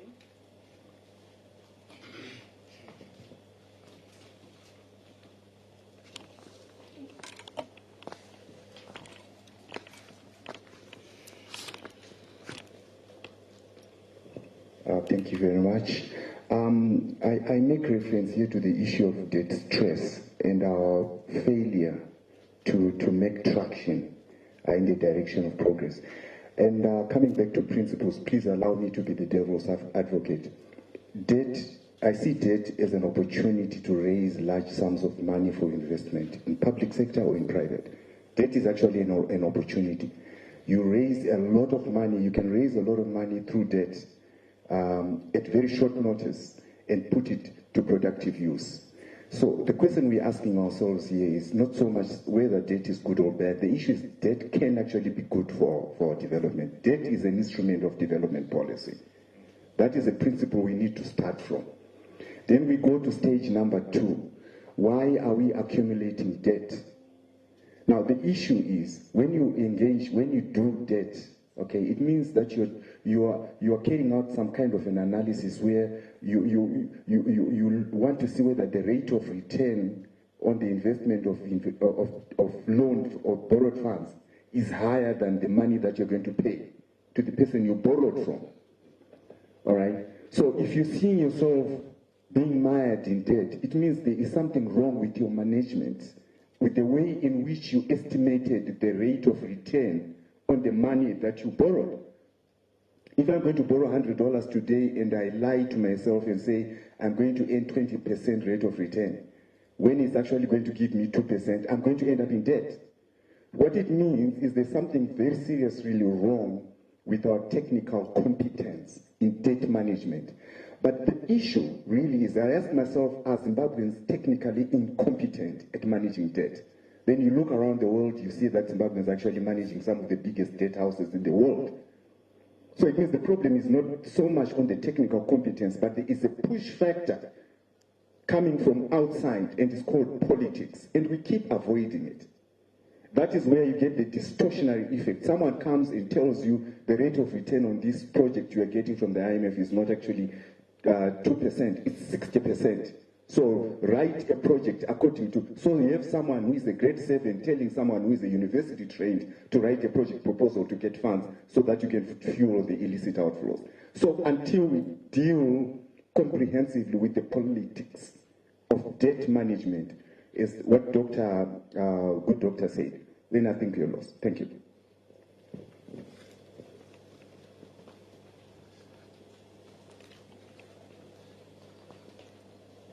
Thank you. Mine is not a question per se, but Honorable Nyashanu, since the current PFM is silent on windfall revenue, I'm just appealing to your committee, since the PFM bill is currently in Parliament, to push that there is a provision on how to handle windfall revenue such as SDRs. Thank you. Yeah, so you can respond. Dr. you are going to respond as well. Do you want to make any response? Yeah, No, Madam, I'm not responding to anything because I think what they said is nothing that I can react to. But I also wanted to pose a question to Honorable Nyashanu. I think we keep having a problem where there is asymmetric information scenarios between your committee and the executive, and also the ministry, the Minister of Finance, the executive, and your committee, and us as civilians that are here and also across the country. And my question is simple. Parliamentarians, they represent the poor, and they are mandated to take the executive or even the minister to task with respect to these issues. And in 1 year, I also remember that the Minister of Finance was asked through a court order to detail the debt that the government accrued from 2017 to 2019, if my memory still serves me right.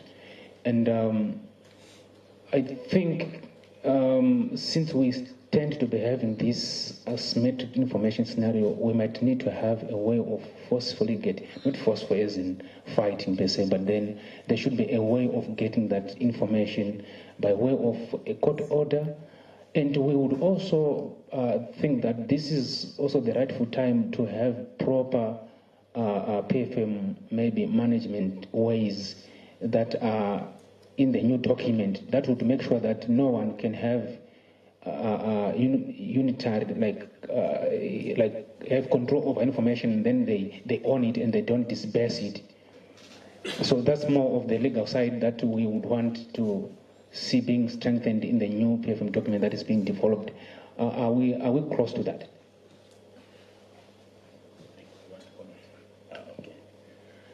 Thank you for another opportunity. There was a question about SDR tracking, not a question but a comment. Thank you for that. We have taken note. We will see how we can make use of it as well as a committee, together with our budget office, Mr. Shuore and team. The PFM bill, yes, indeed, Madam Tarisai, the PFM bill, in the PFM bill, we have made recommendations. Unfortunately, we haven't presented it yet because the minister hasn't come for second reading. But we have made proposals in the PFM bill to include windfalls. Yeah, it's already in there. Yeah, if you then check our report upon presentation, because when we present it, it becomes a public document. Upon presentation, you will see in our report that we have included the windfalls in the PFM bill. Taking the minister to account. Yeah, doctor, it's a process that's done, but it's not done abruptly. There are processes of parliament that are followed. Because if it's done abruptly as well, it may also cause certain effects which are not good to our society. But there's a procedure within parliament that we follow. If you then check with Director Pepkai will give you the steps that we have already taken. And when we are saying we will be in a position to order a special audit, it is also one process that's important for us then to ascertain to what extent the SDRI has been utilized and on what developmental projects. Has it been used on horticulture? Has it been used on the Mbuzi interchanges as purported? Has it been deployed to COVID-19 as purported? The audit, the comprehensive audit report will then tell us. But we can, yes, order a special audit report, audit through the Office of the Auditor General to give us a detailed audit on the SDR. But I think what you want, Doctor, is information now, which is difficult because we can only have this kind of communication with the executive as we are doing it now. Why? Because an audit hasn't been undertaken. There is also that doctrine of separation of powers. The executive has their own powers. Parliament has its own powers. You know what I'm saying? So we have a way of approaching the executive. And that's exactly what we are doing. And I think hardly a week is passing within the committee without talking about SDRs. Henry is away when we were in Blair last time for a workshop. We almost got disrupted in that workshop because of SDRs. Yeah, and at one point we had to ask the ministry officials to go out and look for that information and bring it to the workshop.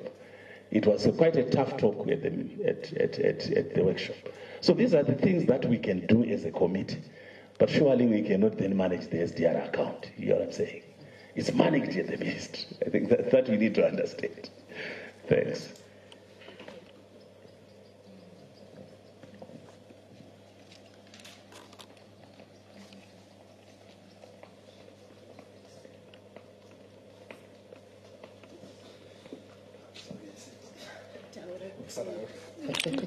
Thank you for the questions and the comments. My first comment would be on the need, on information asymmetry. You raised the very important point on information asymmetry. The Ministry of Finance is not like they are not sending the information, they are sending information. With the latest one being a request that was made by Parliament for Ministry to report on the utilization of SDRs, to which they responded that information that I gave you. So they are giving you information, but it's sort of information that they are giving out just to abide by a request for information, but it's not as detailed as we would want it to be. So what we want to do is perhaps to make our Public Finance Management Act very clear in terms of reporting structure. If you look at Chapter 4 of the PFMA in terms of the reporting structure, it's detailed for an annual report that is in Section 33. But Section 34, when they talk of the quarterly report, Section 35, monthly report, they didn't give you any details, they just said a financial report. So if they submit a financial report just to say, I used 55 billion, to them they have complied with the law. But what you need now is to be very clear that when we say you are submitting a report, this is the information that you want to say. You have supported Masvingo Road, which contractor got what, and for what purpose, and what was the effect, or what was the outcome of that expenditure. That's the report that we expect. So I have the latest one being the report that was sent in July. I had it in my bag. I think Dr. Pasara, I once showed you that report, if you remember, yeah. But it was not as detailed as we would want it to be. So we really need to attack that information asymmetry through the law. Then on the use of SDRs, to the Ministry of Finance, I'm being a devil's advocate here. To the Ministry of Finance, they brought the proposal before Parliament. It was passed. That this is the use of SDRs. And through consultations, the message that came across is, we don't want to use our SDRs to repay our debts. I think civil society were very vocal in that. But they didn't then propose in terms of even the percentages to say, let's put maybe 70% to the social sectors, or maybe let's put maybe 20% to those programs that will affect even the future generation. So the Ministry of Finance, they complied in terms of the request that don't repay our debts using the SDRs. Then they proposed, then it was passed. But we can only then, another window of that we have is through the 2023 budget. That we say, how much SDRs do you still have? They tell us. Then we say from those SDRs, we are proposing that you use them for these purposes. Because for now, they are saying we have the mandate of the people to use the SDRs in a manner that we proposed and was approved by Parliament. Then on the question of whether we still have SDRs or not, I think we are yet to find out when we get a comprehensive report. But as officially now, Ministry of Finance has told that they have only had 2 drawdowns. The first one was in October, the second one was on 9 December. And they have not utilized any SDRs in 2022. So that's the official statement. If that is not correct, then perhaps whoever is reporting will be liable to the whole nation for having misled the nation. And there are sanctions in the PFMA, there are sanctions perhaps for having misled the nation that we still have SDRs. But the official position is we still have SDRs in the Ministry of Finance. That, as far as we know, we don't know whether they have utilized those SDRs paying our civil servants' salaries, the US dollar component or not. That's just speculation. Thank you. Just one addition.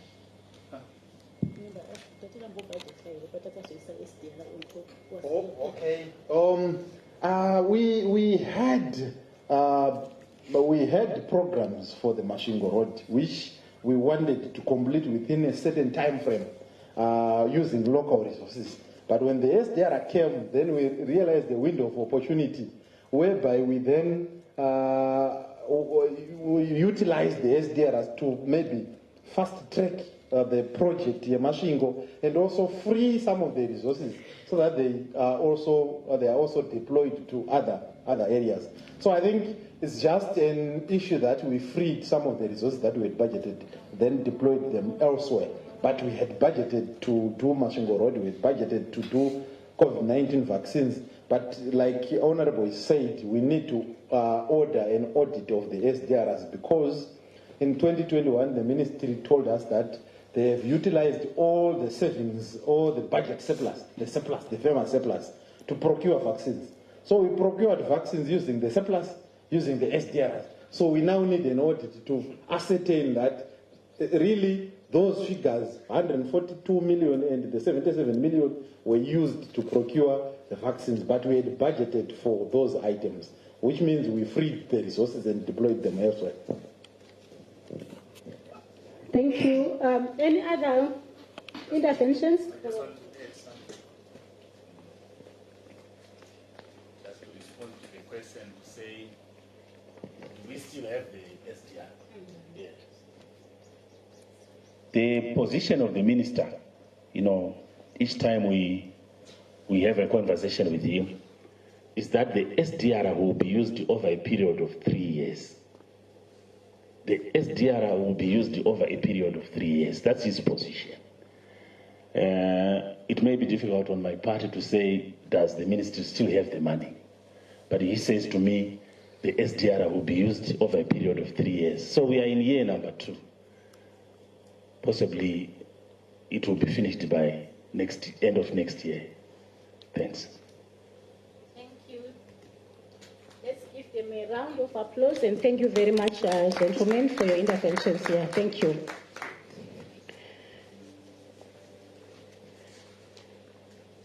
I suppose we can move on to our panel, our session 3. COVID-19 factor on Zimbabwe debt stock. Dr. Moyo, do you want to take us through that?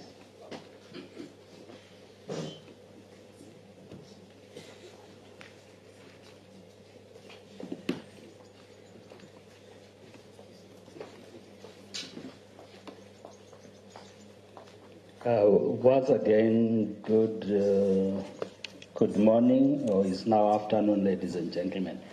I have a very short, if I may say, presentation on this one.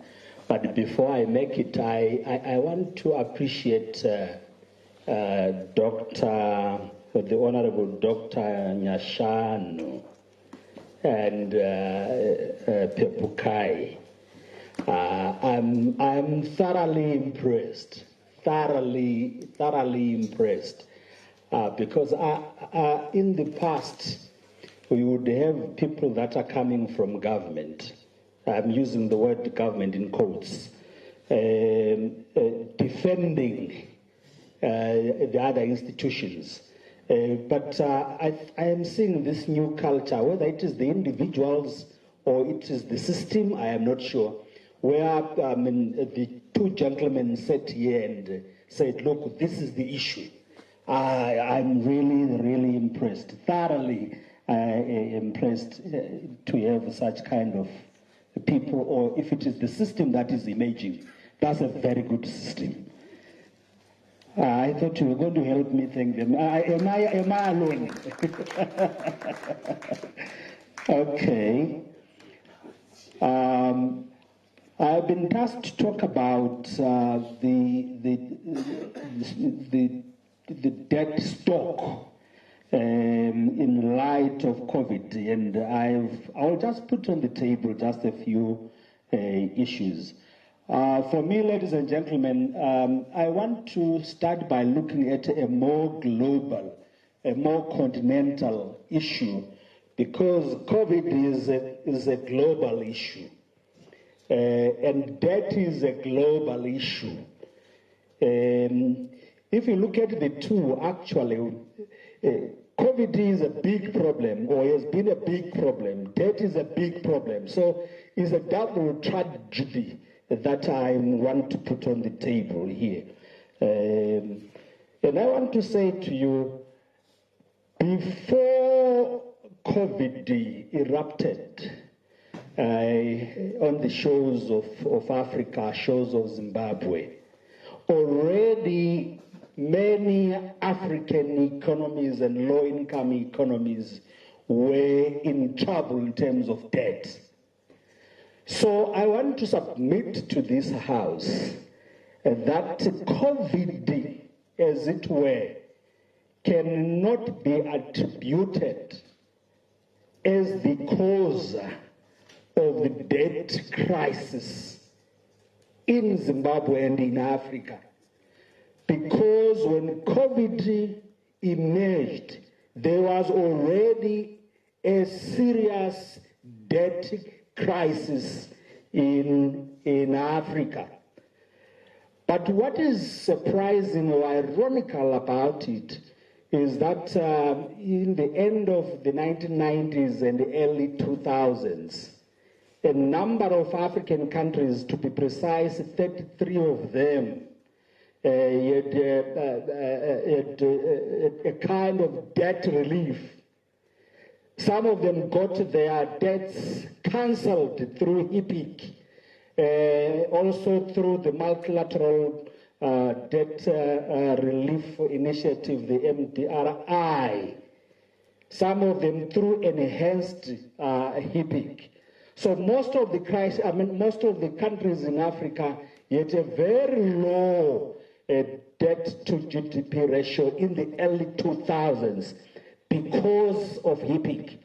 But thereafter, after HIPIC, which must be a question to the policy thinkers, the policy shapers, and policy makers, after HIPIC, after debt cancellation, many African countries became heavily indebted again. By 2006, 2009, after cancellation, there was a pile-up of debts, serious stuff. By 2014, most of the countries were already in a threat of debt distress. By 2017, the African Development Bank, together with the World Bank, said 17 African countries were at high risk. This is before COVID. So we had a problem even before. But why would countries have debt problems immediately after debt cancellation? I'll tell you why. After debt cancellation, there were two problems. Once your debt is cancelled, it means your books are clean. You can now borrow from global financial markets, global capital markets. You can now borrow in commercial markets. So many economies started going out to borrow from global capital markets, financial markets, issuing Eurobonds, and so forth. So those are commercial markets. So a lot of countries then piled up their debts. The reason being their debts were cancelled. Because your debts are cancelled, you have a clean book, then you can borrow. So that was the problem. But the second problem related to that is that there are agencies called international credit rating agencies, Moody's, Standard & Poor's, Fitch, those three rating agencies. They've always said African countries are risky countries. The environment in Africa is risky. So even after the debt cancellation, when countries went out to borrow from international markets, they were borrowing at very high interest rates because you are Africa. As long as you are coming from Africa, Africa is, according to Standard & Poor's, Fitch Investments, as well as Moody's, they will rate you as a junk. Zimbabwe is rated as a junk. Zimbabwe is unrated. It's unrateable actually, because of the problems that we have. So when you go out and borrow, you have a problem because you borrow at a very high interest rate.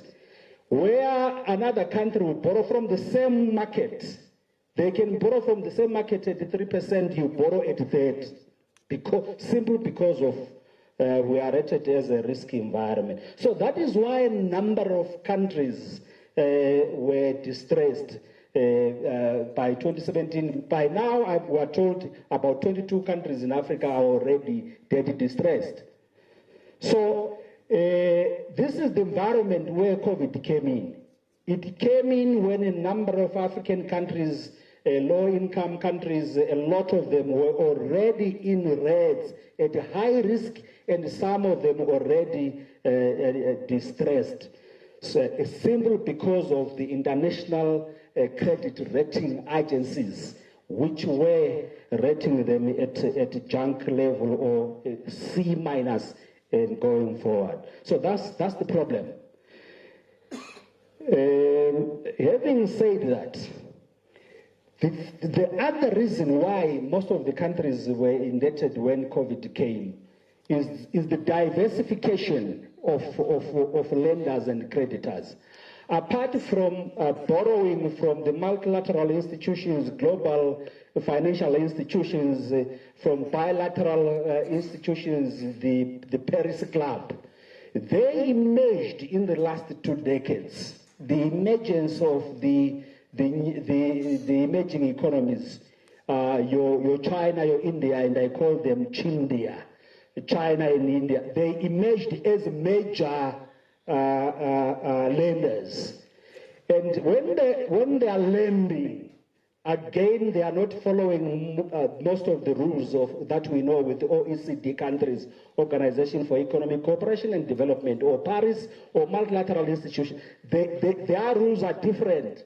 So they don't follow all those rules when they give you money. Their assessments are totally different. And that is why a number of economies from Africa borrowed and are borrowing from China, from India, and other emerging market economies. It's simply because it is easier to borrow from there. But at the same time, it's also commercial. Most people think that when you're borrowing from China, it's concessional. It's not. It was concessional in the past. Now it's commercial. So that is why a number of countries, when COVID came, they were at high risk. So COVID came it is not the cause of the problem. It only exacerbated, it elevated the problem of debt. And then with Zimbabwe, it becomes worse. With Zimbabwe, it becomes worse in the sense that, number one, we did not have our debts cancelled in the late 1990s and 2000s. We did not benefit from HIPIC or from MDRI, nothing. So we have not benefited at all. So when the COVID came, we had our legal date dating back to 1980, from that $702 million that we got at independence to now. So Zimbabwe is not, it becomes a problem. But with Zimbabwe again, when COVID erupted, already we had this problem of our cyclones. I mean, serious stuff. You know, the cyclone Idai, cyclone Elaine, cyclone Charlene, cyclone Anna, that we have had over the past 3 years. So the problem of climate debt, which some people are going to talk about later, with Zimbabwe, we began to see the problems of climate already. So when COVID came, bring COVID, bring debt that is already there, bring climate disasters that we have, then Zimbabwe was in a worse off situation. But we must thank our development partners. I think they came in, a lot of development partners came in, UK, United States of A, Saudi Arabia, China itself, all came in and assisted in terms of handling the situation, COVID problem in the country, as well as the victims and survivors of the cyclones and droughts that we have. But here's the challenge with Zimbabwe. When most countries were cushioned, Zimbabwe was not cushioned directly, except for the development partners that I was talking about. Zimbabwe did not benefit from the rest of the funds that were coming from the global financial institutions. So Zimbabwe did not benefit from the Catastrophe Containment Relief Trust, which was immediately released in 2020 in April, when the IMF and the World Bank said, okay, there's a big problem. Here's money that we can provide. About 25 countries which are low-income countries were eligible to get that funding, but Zimbabwe was not. Because of the issues that were raised in the morning, Zimbabwe cannot get that access to catastrophe containment and relief trust because of our relationship with the multilateral institutions, our arrears. So we didn't get anything from that. So add, I mean, you must be adding as I'm going. Add, you are adding.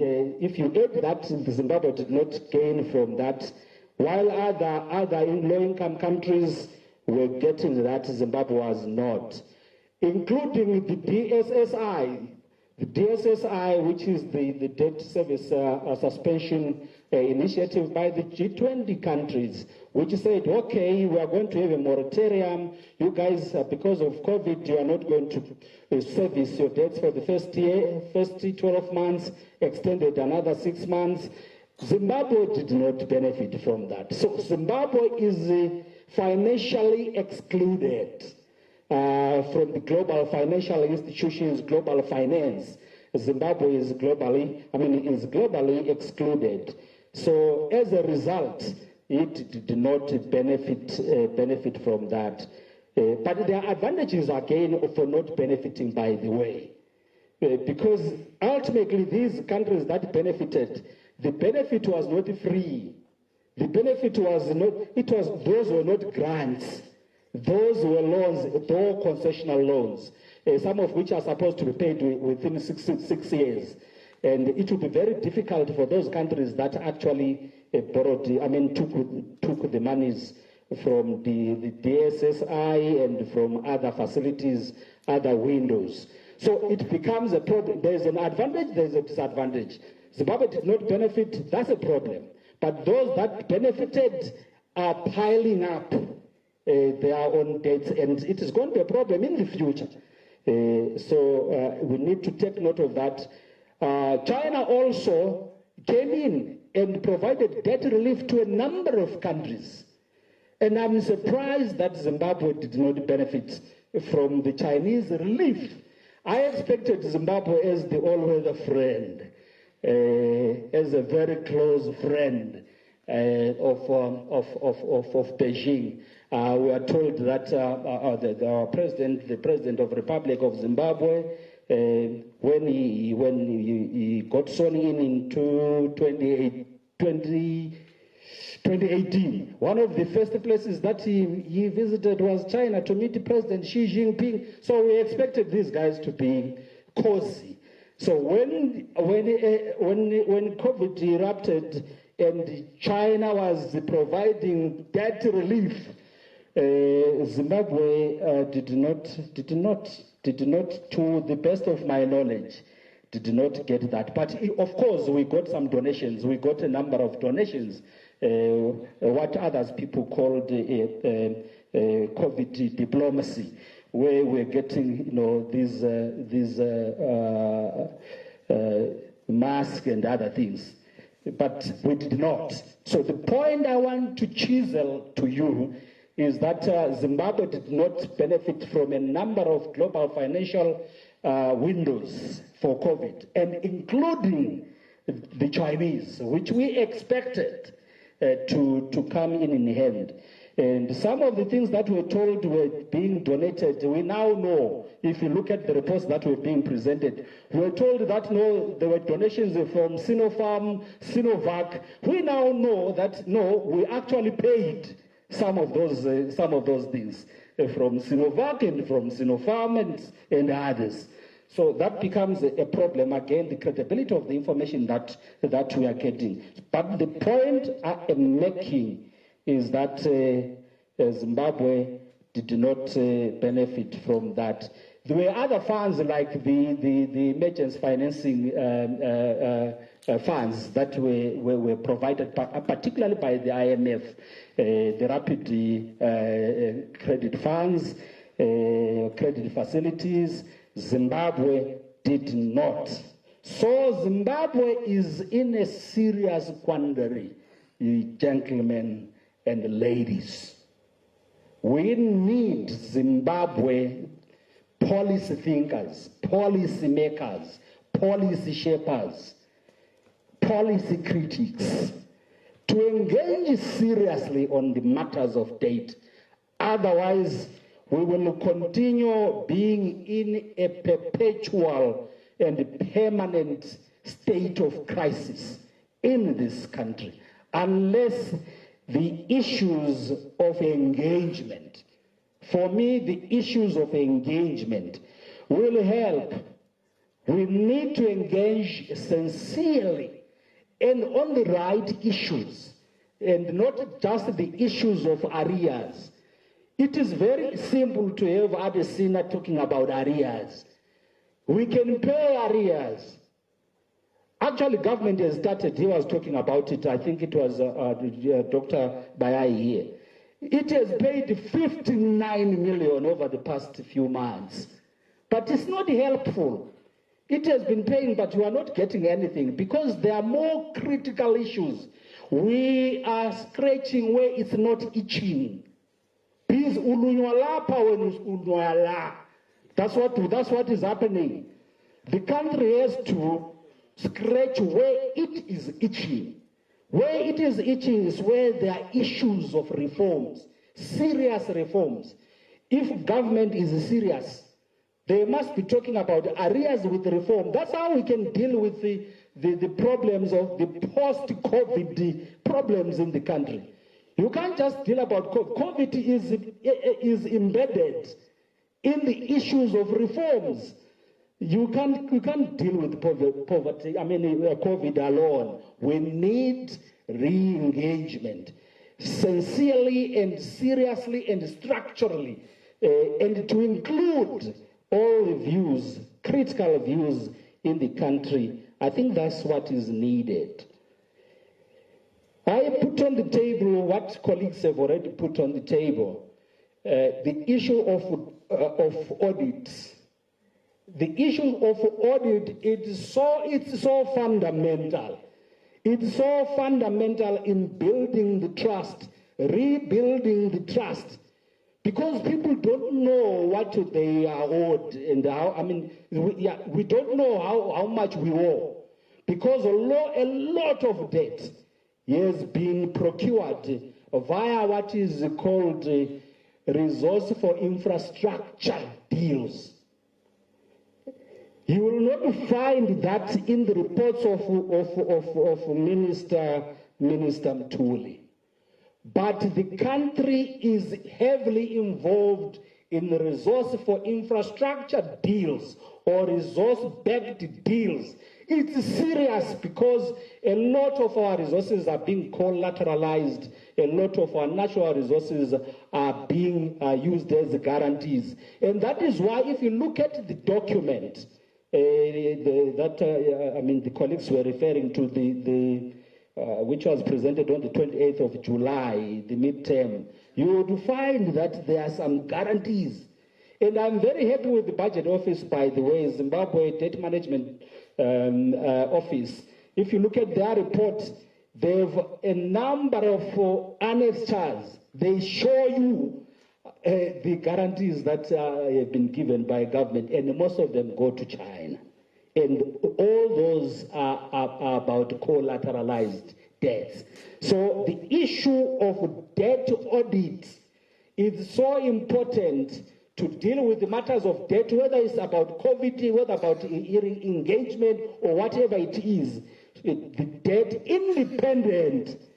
If we continue to say we want a debt audit, it will be done, just like some information are being provided. But we need an independent. We need an independent with the other eyes looking at that so that there is credibility of that. Because if we don't, I tell you guys, friends, we will meet after the forum, after Adesina is had his forum.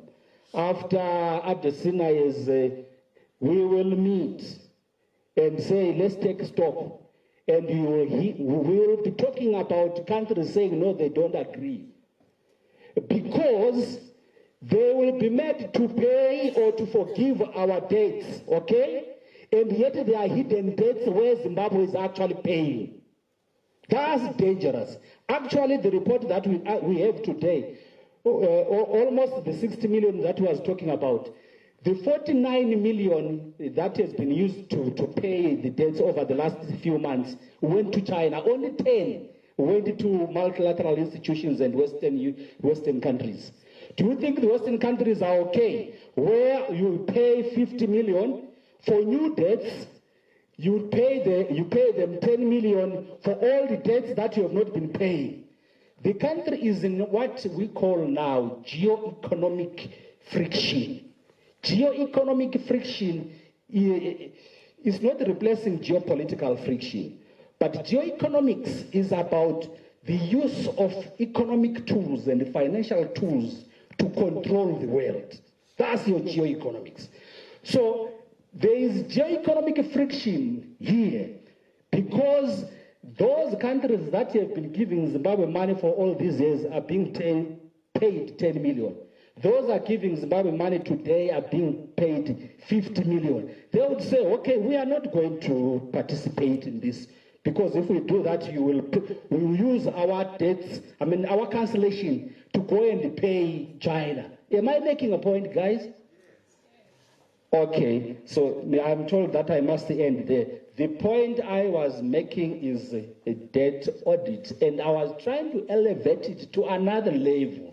To say debt audit is so important because it will make the engagement not happen. Simple because there are some loans that are hidden, particularly the resource-backed loans or what is called the resource for infrastructure deals. So that's the problem. But otherwise, let me stop here and allow the colleagues to engage further. Thank you. Do I go back there or is it a plenary or it's not? It's going to be a plenary after the... Okay. So if you want to sit there by yourself, and you can join them. No, you can join them. They're actually coming, so just be part of the panel. I think so that when they make questions. May I ask Henry, Chimwara, and Lenmo interventions to this very intriguing presentation from Dr. Mo.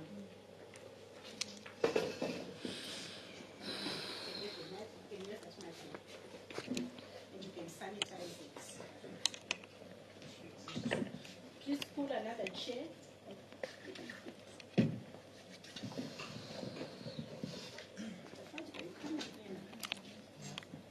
I thought I'm part of this. I don't know. I have Henry, I have Nyarat, I have. Oh, just get the TIZ. Okay, there was no name. I thought tomorrow I put in more on TIZ. Yeah. So please.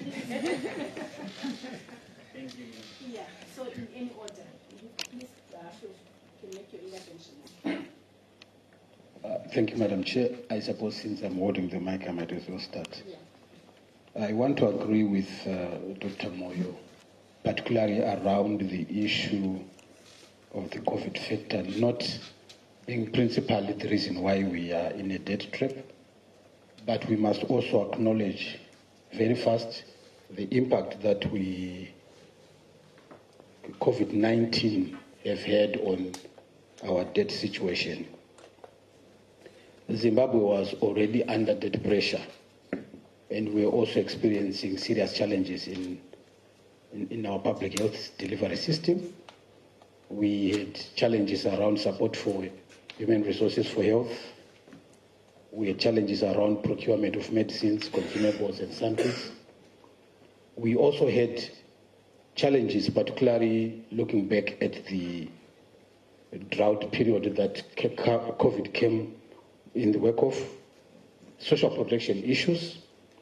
We also had challenges of citizens accessing health and using out-of-pocket funds when government could not also provide support around those issues.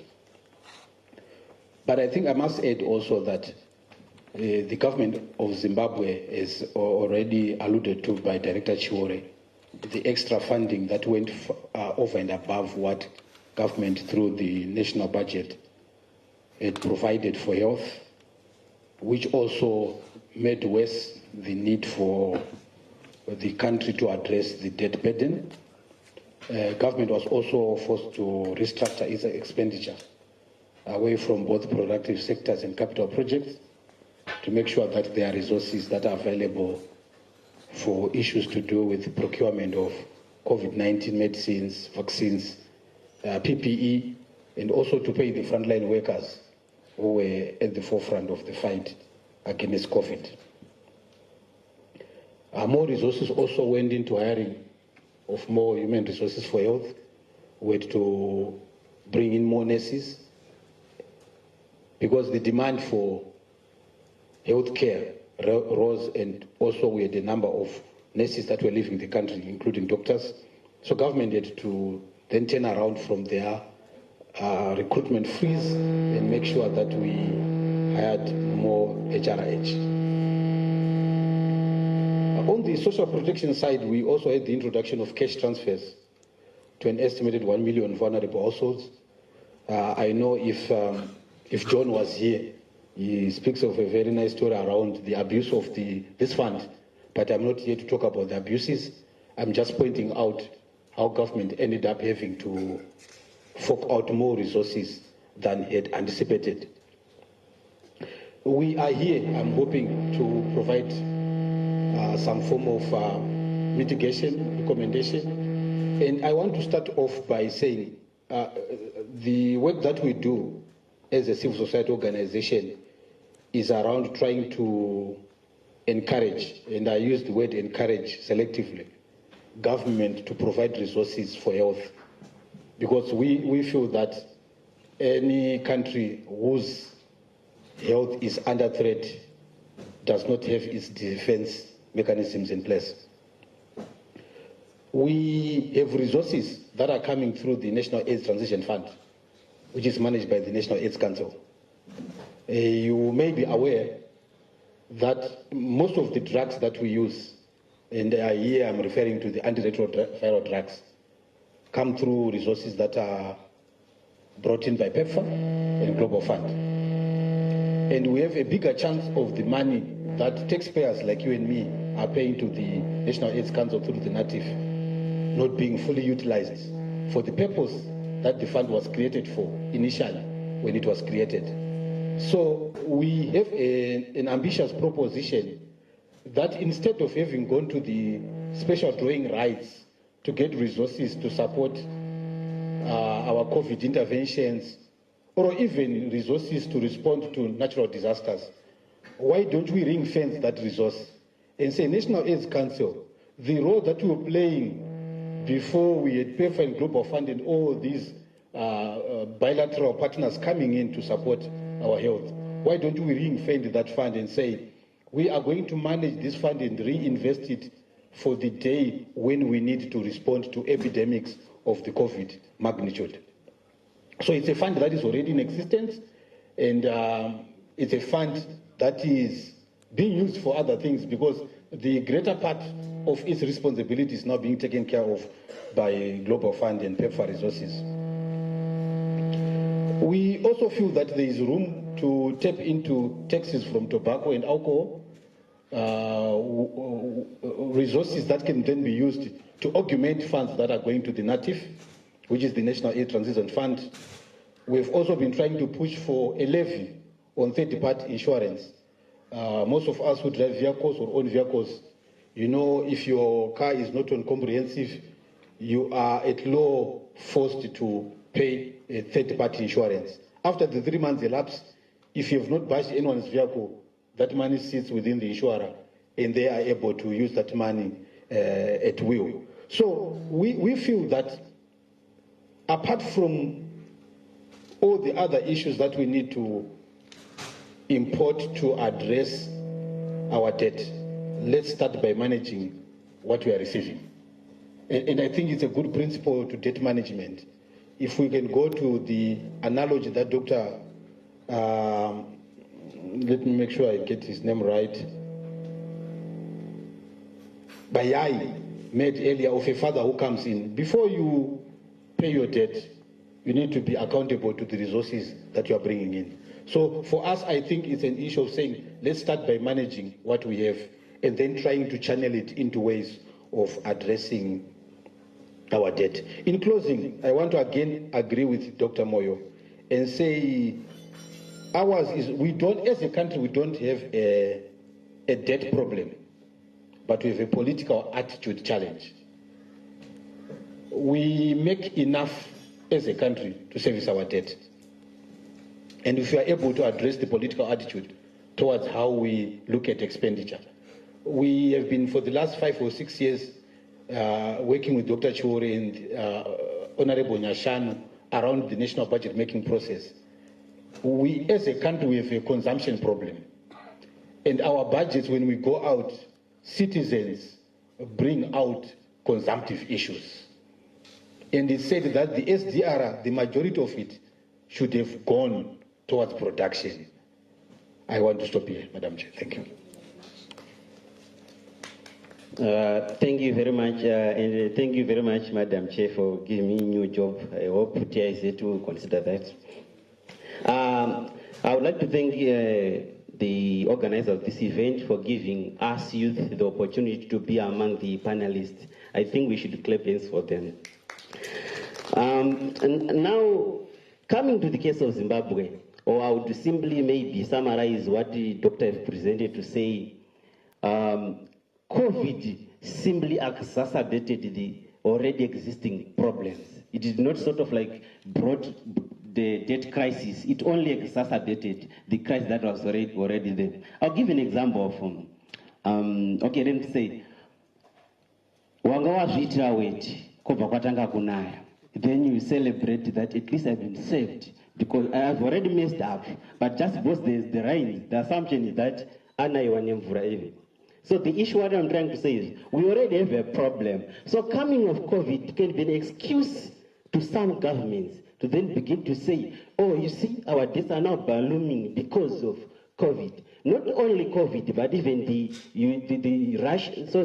Ukraine-Russia war, where government given excuses of the conflict that are there, right? They'll give it as an opportunity to then say, you see, our debts are increasing or our problems are exacerbating because there is this crisis. So I wanted to say, now coming back to the issue of accuracy of debt, I think it's very difficult now that we don't know the exact figure of the debt, to then say whether it increased or it decreased. It's very difficult because in the first place, we didn't know the actual figure of our debt. So I would say as young people, I think it's a challenge to us because, someone was doing figures for me and I was so said, he said, Lenmo, do you borrow? Then I said, no. Then he said, how much do you have there? $4. Then he said, I'm sorry to tell you that right now, the debt is saying it's around 18 billion and you have there about 15 million people in Zimbabwe. So as we speak right now, you owe the International Financial Institution 1,200 as you stand right there.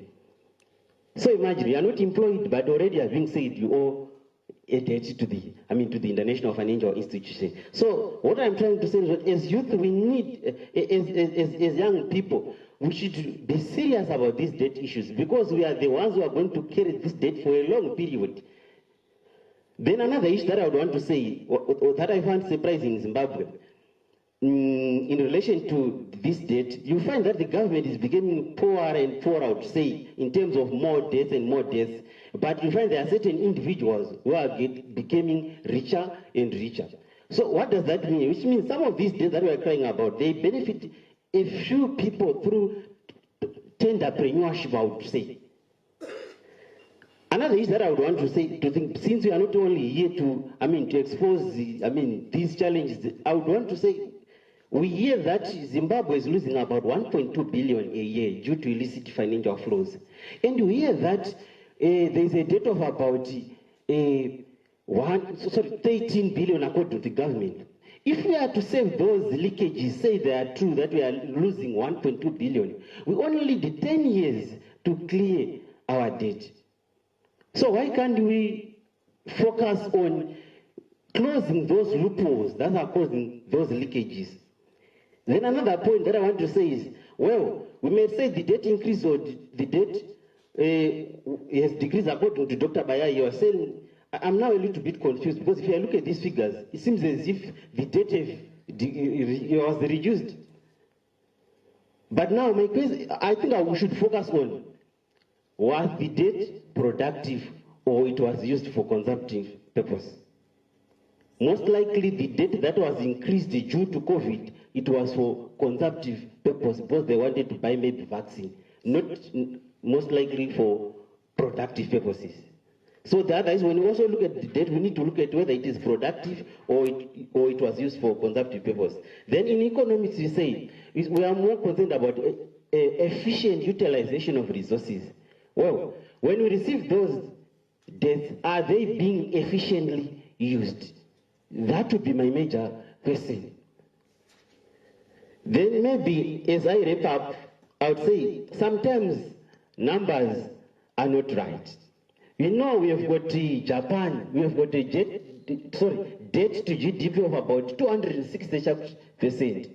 And if you look at the quality of life of people who live in Japan, it's far much better than ours, which may be whether some will say it's 53 and some will say it's more than 100% and so forth, but it's still below Japan.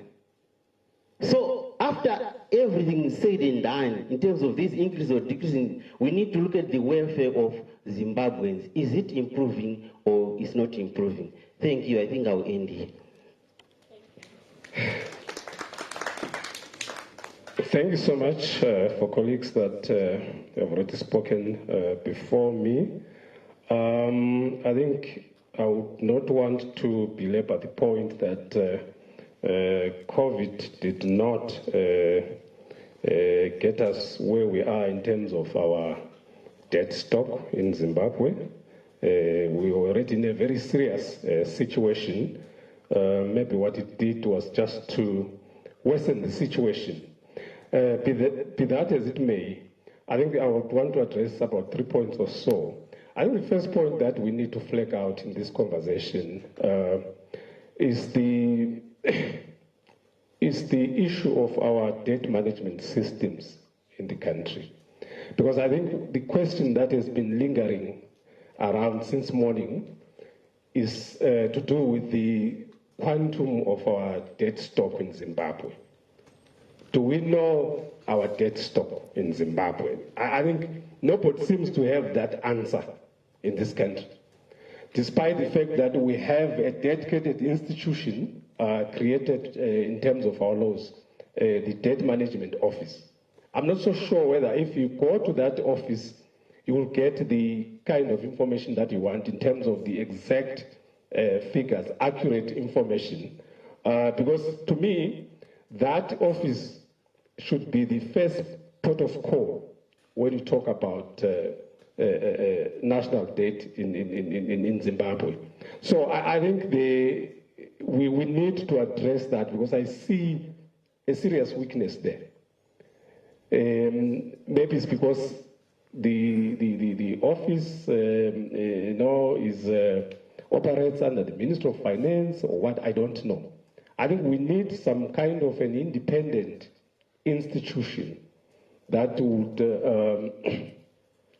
analyze and keep record of our debt stock in the country, so that we get the accurate information that will assist in terms of trying to come up with the way forward in how to address that debt. And also it can also assist our supreme audit institutions, your parliament, to monitor what is going on. Because as it is, parliament can't play that role effectively because we don't know the quantum of our debt stock. So it's a serious issue that maybe we need to flag out. That is the debt management systems in our country. I'm not so sure whether we have case studies in other countries. How do they institute the kind of institutions that manage debt in their countries, whether they have an independent institution altogether that is not linked or that does not operate under the auspices of the Ministry of Finance. Maybe the fact that our own office operates under the auspices of the Ministry of Finance, maybe there are problems there, structural problems. I think we need to address that. Now I come over to the issue of the role of Parliament on debt management in this country. I think with the advantage of having worked for Parliament in my earlier life, I don't remember those years when I was Parliament, when the issue of debt management was a top priority in terms of the oversight role of Parliament. It's only a recent development that Parliament is taking a very serious interest in terms of debt management in this country. Maybe you can even see it from the fact that until 2015, we didn't have a dedicated institution in this country that was charged with the responsibility of managing debt in this country. The Debt Management Office was created in terms of the Public Debt Management Act in 2015. So which means that before 2015, nobody was interested in the debt stock in this country. Maybe that's why a lot of things have happened. Some of the debt, we don't even know it. And as Dr. Moyo said in the morning, that our creditors seem to know more better than us in terms of our debt stock. The example of the Chinese that he gave in the morning. So as Zimbabweans, we don't seem to know the quantum of our debt stock, which is a serious problem, because how do you start addressing that problem if you don't even know your debt stock? I think we need to address that issue. And also, coming to the issue of the legal framework. I normally hear people saying that we have a weak legal framework in Zimbabwe when it comes to public finance management or debt management.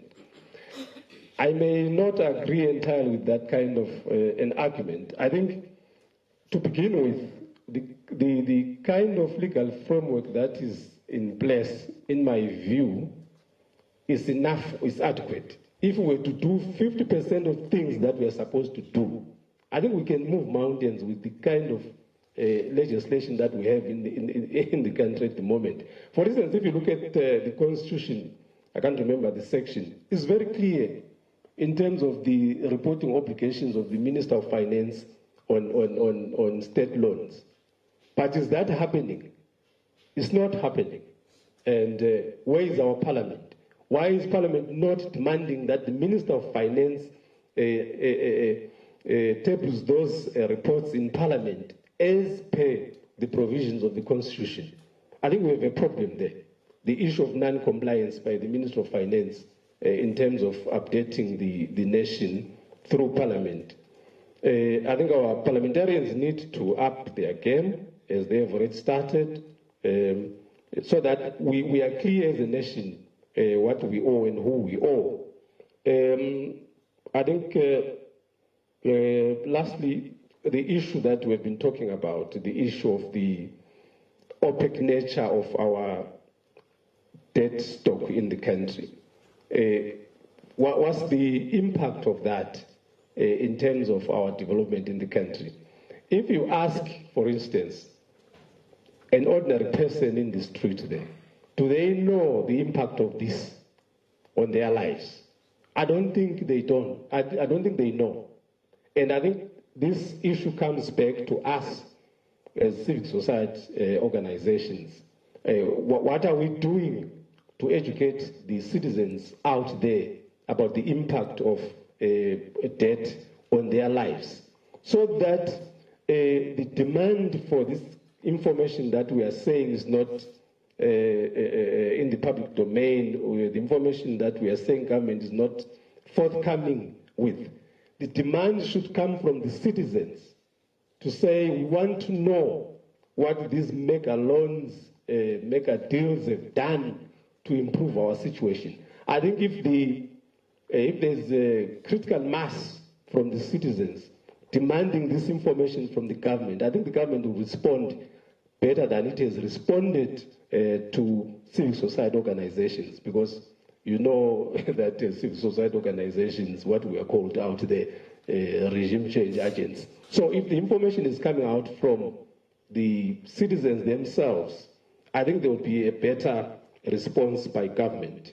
As a last point, I think to Parliament, I realize the MPs have gone, but our PPO director is still here. Maybe what Parliament can do for now is to order the Auditor General's office to conduct a special audit report on debt in this country, so that maybe we have a starting point, a credible position to start from to address debt in this country. Because as it is, like I said, nobody seems to know the quantum of our public debt in this country. Thank you. Okay. Yes, thank you very much to the previous panelists and the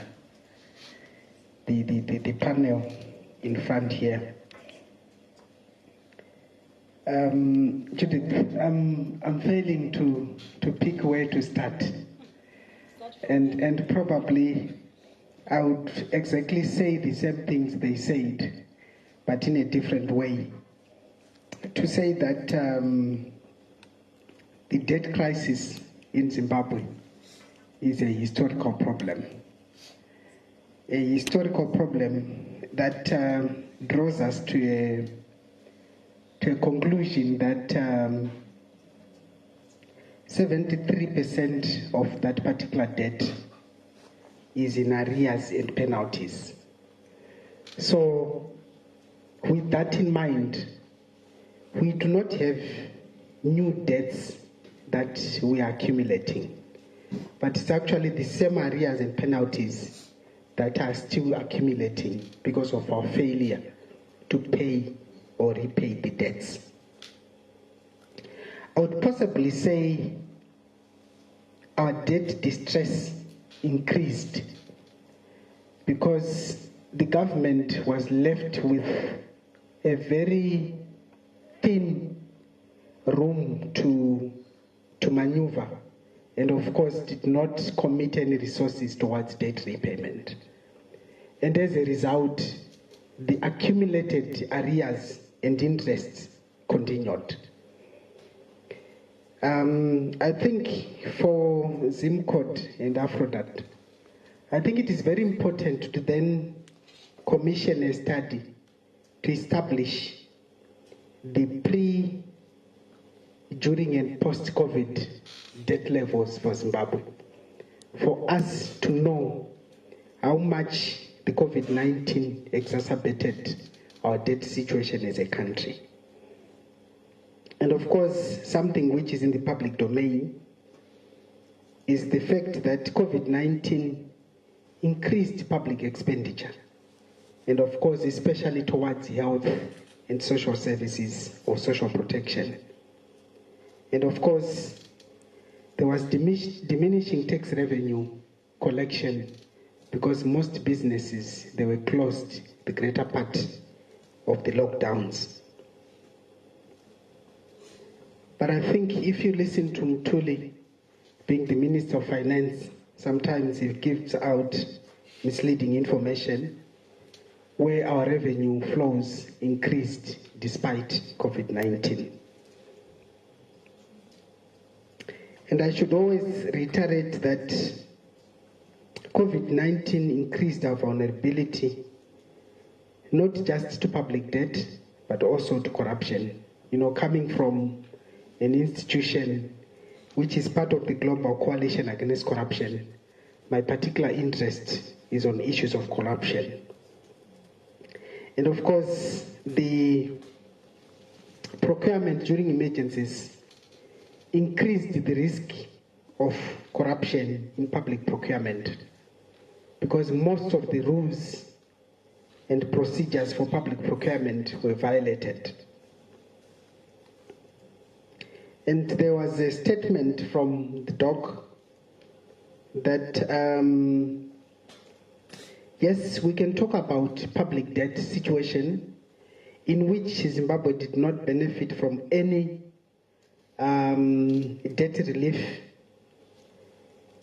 But of course, we benefited a lot from international support in terms of public procurement, in terms of COVID-19, PPEs and vaccines. And ironically, the public expenditure towards health was lower or less than anticipated for 2020. Yet the majority were expecting the public budget to have increased in the health sector. But the budget report suggests otherwise.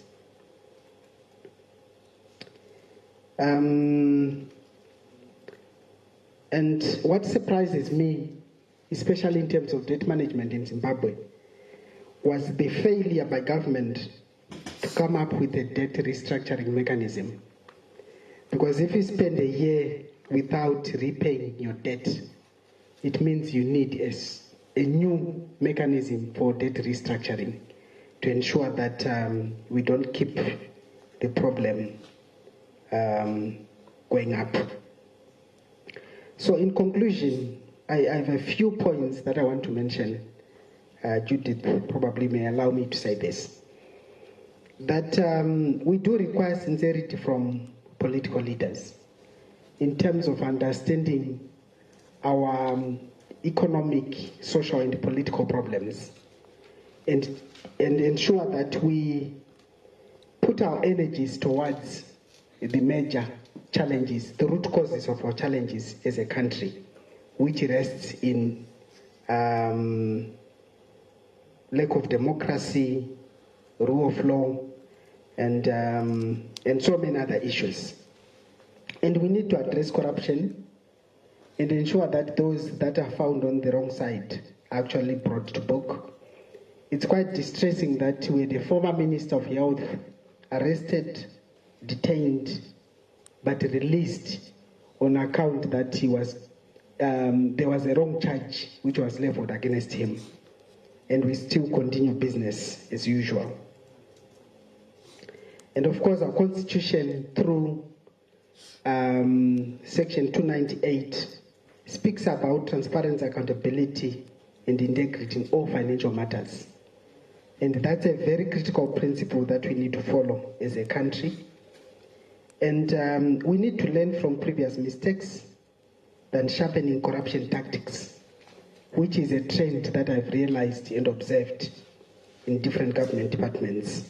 And of course, the sophistication of corruption on a daily basis. The approach that they used before is a different approach altogether. And of course, it increases our debt distress. And of course, where there is debt distress, coupled with secrecy in terms of financial matters, there are human rights violations, especially social and economic rights. And of course, there is need for collective responsibility from parliament, citizens, government, and other sectors of the society to ensure that we harness our efforts and curb corruption, and of course ensure that we reduce the debt burden in our country. I thank you. Thank you very much. While you are putting together any questions or interventions you might have, I'm going to give the first option to Doc. Do you have any immediate responses to the interventions? Okay. Thank you. A quick one. The young man representing the youth raised a very important issue. Said Japan is in a very high debt to GDP ratio. That's a very interesting thing. Actually, the reason being that most of those developed economies borrow locally. That's the reason.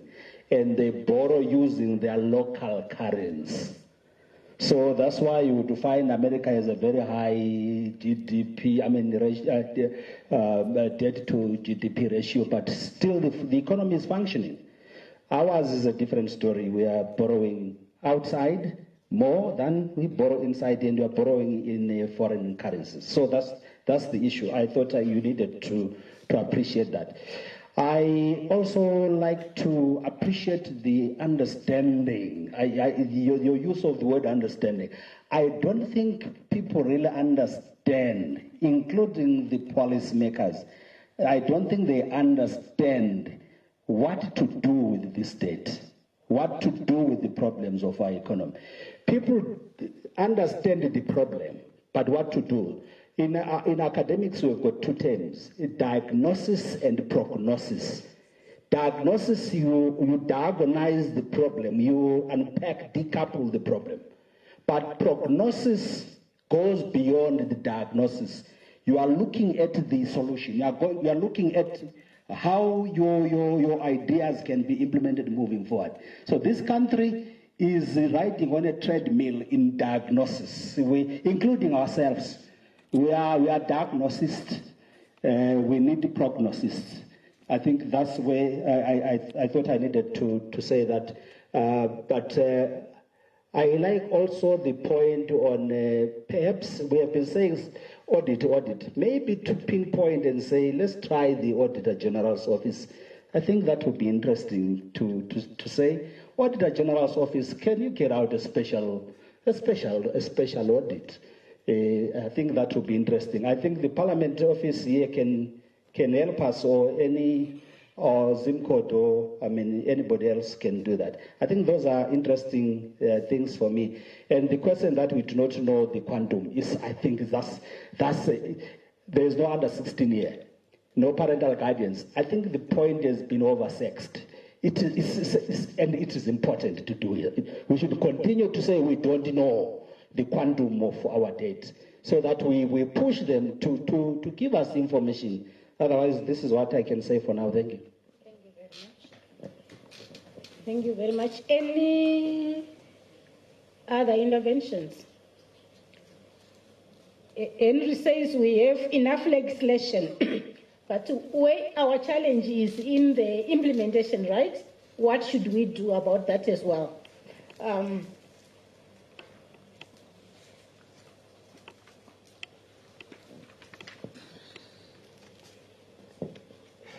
Thank you very much.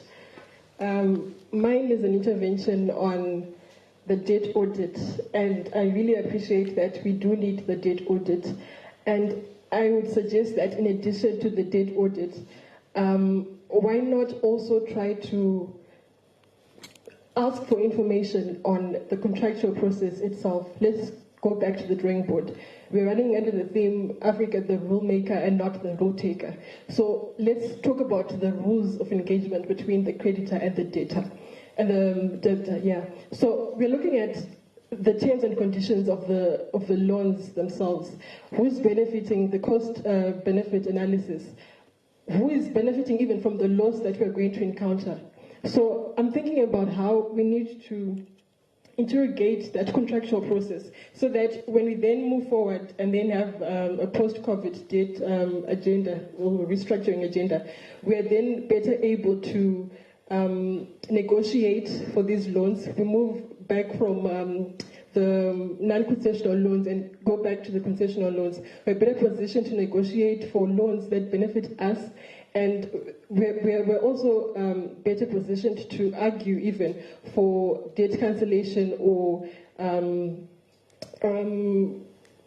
debt cancellation and even dropping the interest on those loans, because we're then now saying we have been paying or we have not been paying, but also they've not been benefiting us because at the contractual process level, we're not even better positioned to argue for ourselves. So I'm thinking, is it not possible to extend the debt audit to actually pushing for consolidated information on the terms and conditions of the debt loans themselves? Thank you.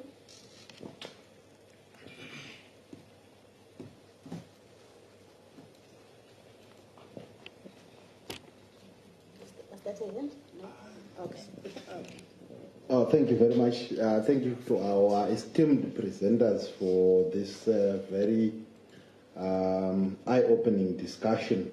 To me, there are three key issues. Number one being also looking at the maturity profile of our debts and perhaps trying to come up with the effect on the economy, on the maturity profile of our debts. If you look at the report from Ministry of Finance, most of the domestic debts, I think maybe close to maybe 60% they are maturing in 2021. If assuming they don't do rollover, 2022, sorry, assuming they don't do rollovers, what's the effect on our economy? The second issue is on the sincerity of government in perhaps recovering some of the guarantees that they gave. We were looking at the National Enhanced Agriculture Productive Scheme, where we noted that the CBZ agro yield, that's for maize farmers, the recovery rate was 0.6%. The CBZ agro yield again, another facility had a recovery rate of 22%. Then for wheat farmers, had a recovery rate of 77%. Then for soybean farmers, had a recovery rate of 13.3%. We know these farmers, of course, they may have challenges here and there due to adverse weather conditions, but are we really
of analysis, and are those different paradigms, so that the moment you are swimming in the prognosis, in the diagnosis, you have to get out of the diagnosis river, then start swimming again in a new prognosis river, so that we are guided by different values. Now, my question is, how do we, when are we going to cross this bridge and we get out of this syndrome of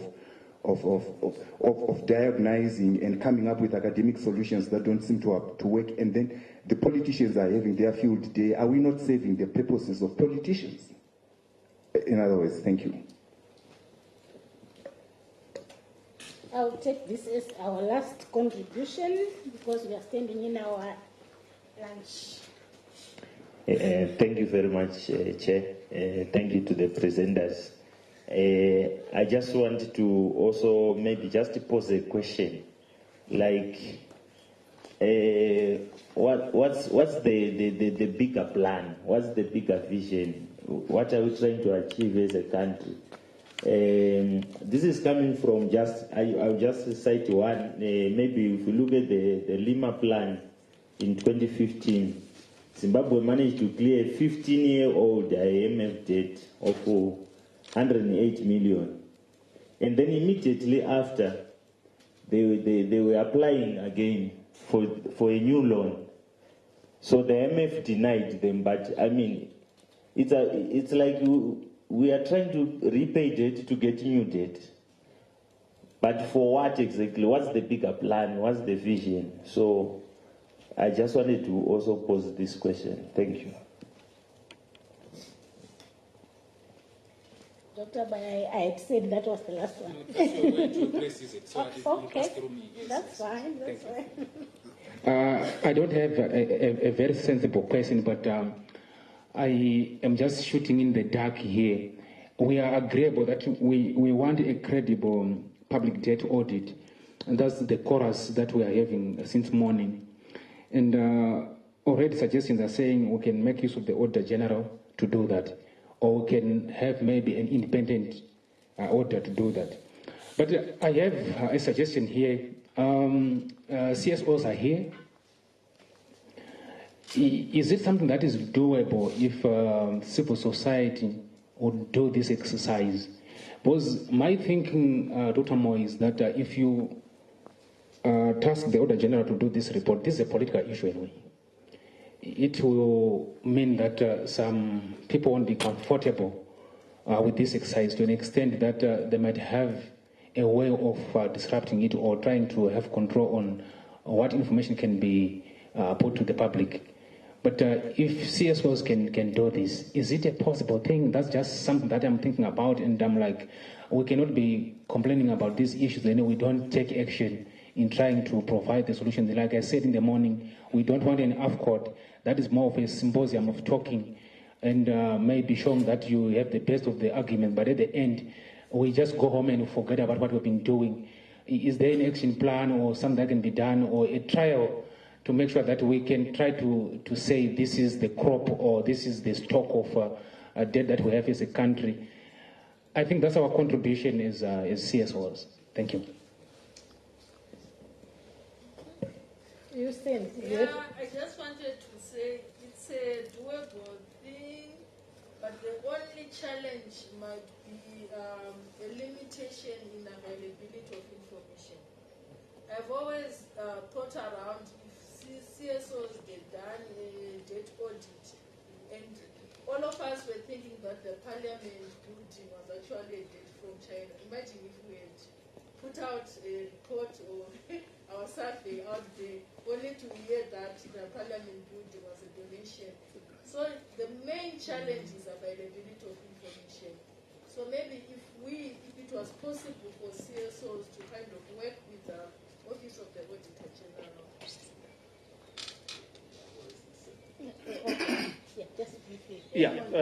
I think in my remarks why I deliberately mentioned or recommended the Auditor General's office is because of the same issues that Justina is raising.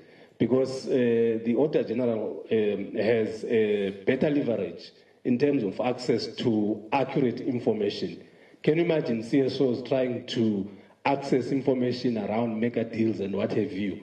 You won't even start doing that work. You want to say something?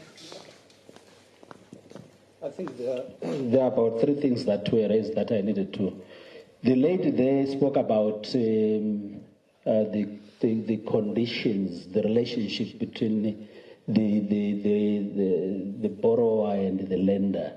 Actually, the United Nations General Assembly in 2015 came up with the borrowing principles. We do have the borrowing principles. Unfortunately, the lenders did not accept. They said, no, United Nations is the wrong platform to come up with the principles of lending. They said, no, that should be an IMF thing. So there was no agreement. For example, US and most of the OECD countries said no. But there are principles, 9 of them, very good principles, which talk about sovereignty of the country, borrowing that will not affect the human rights, the socio-economic and cultural rights. So the principles are there, but they have not been accepted by the big lenders. There's an issue that was raised about the maturity of most of the profile of the dates. You are very right, Pepukai.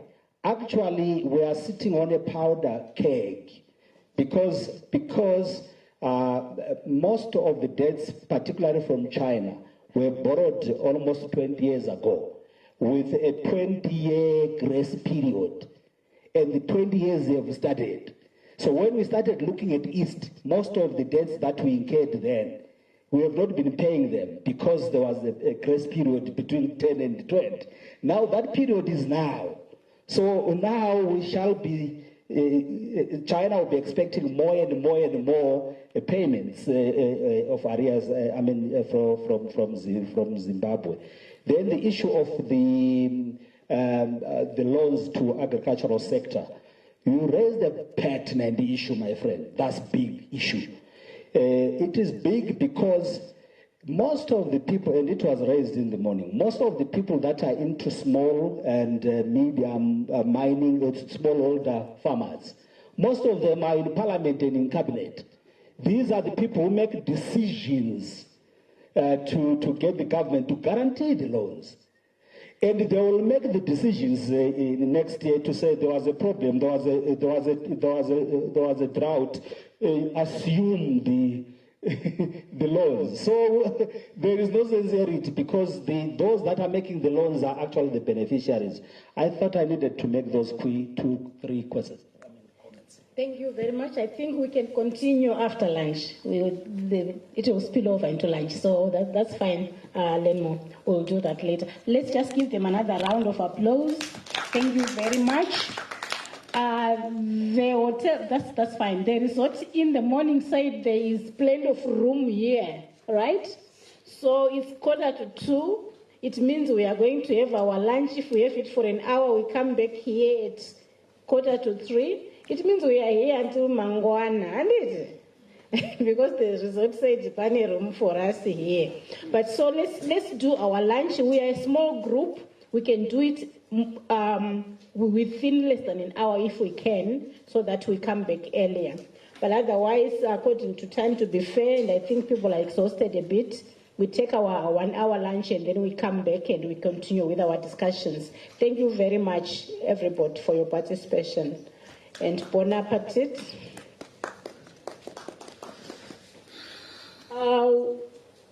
Housekeeping, where are people going for lunch? Secretariat.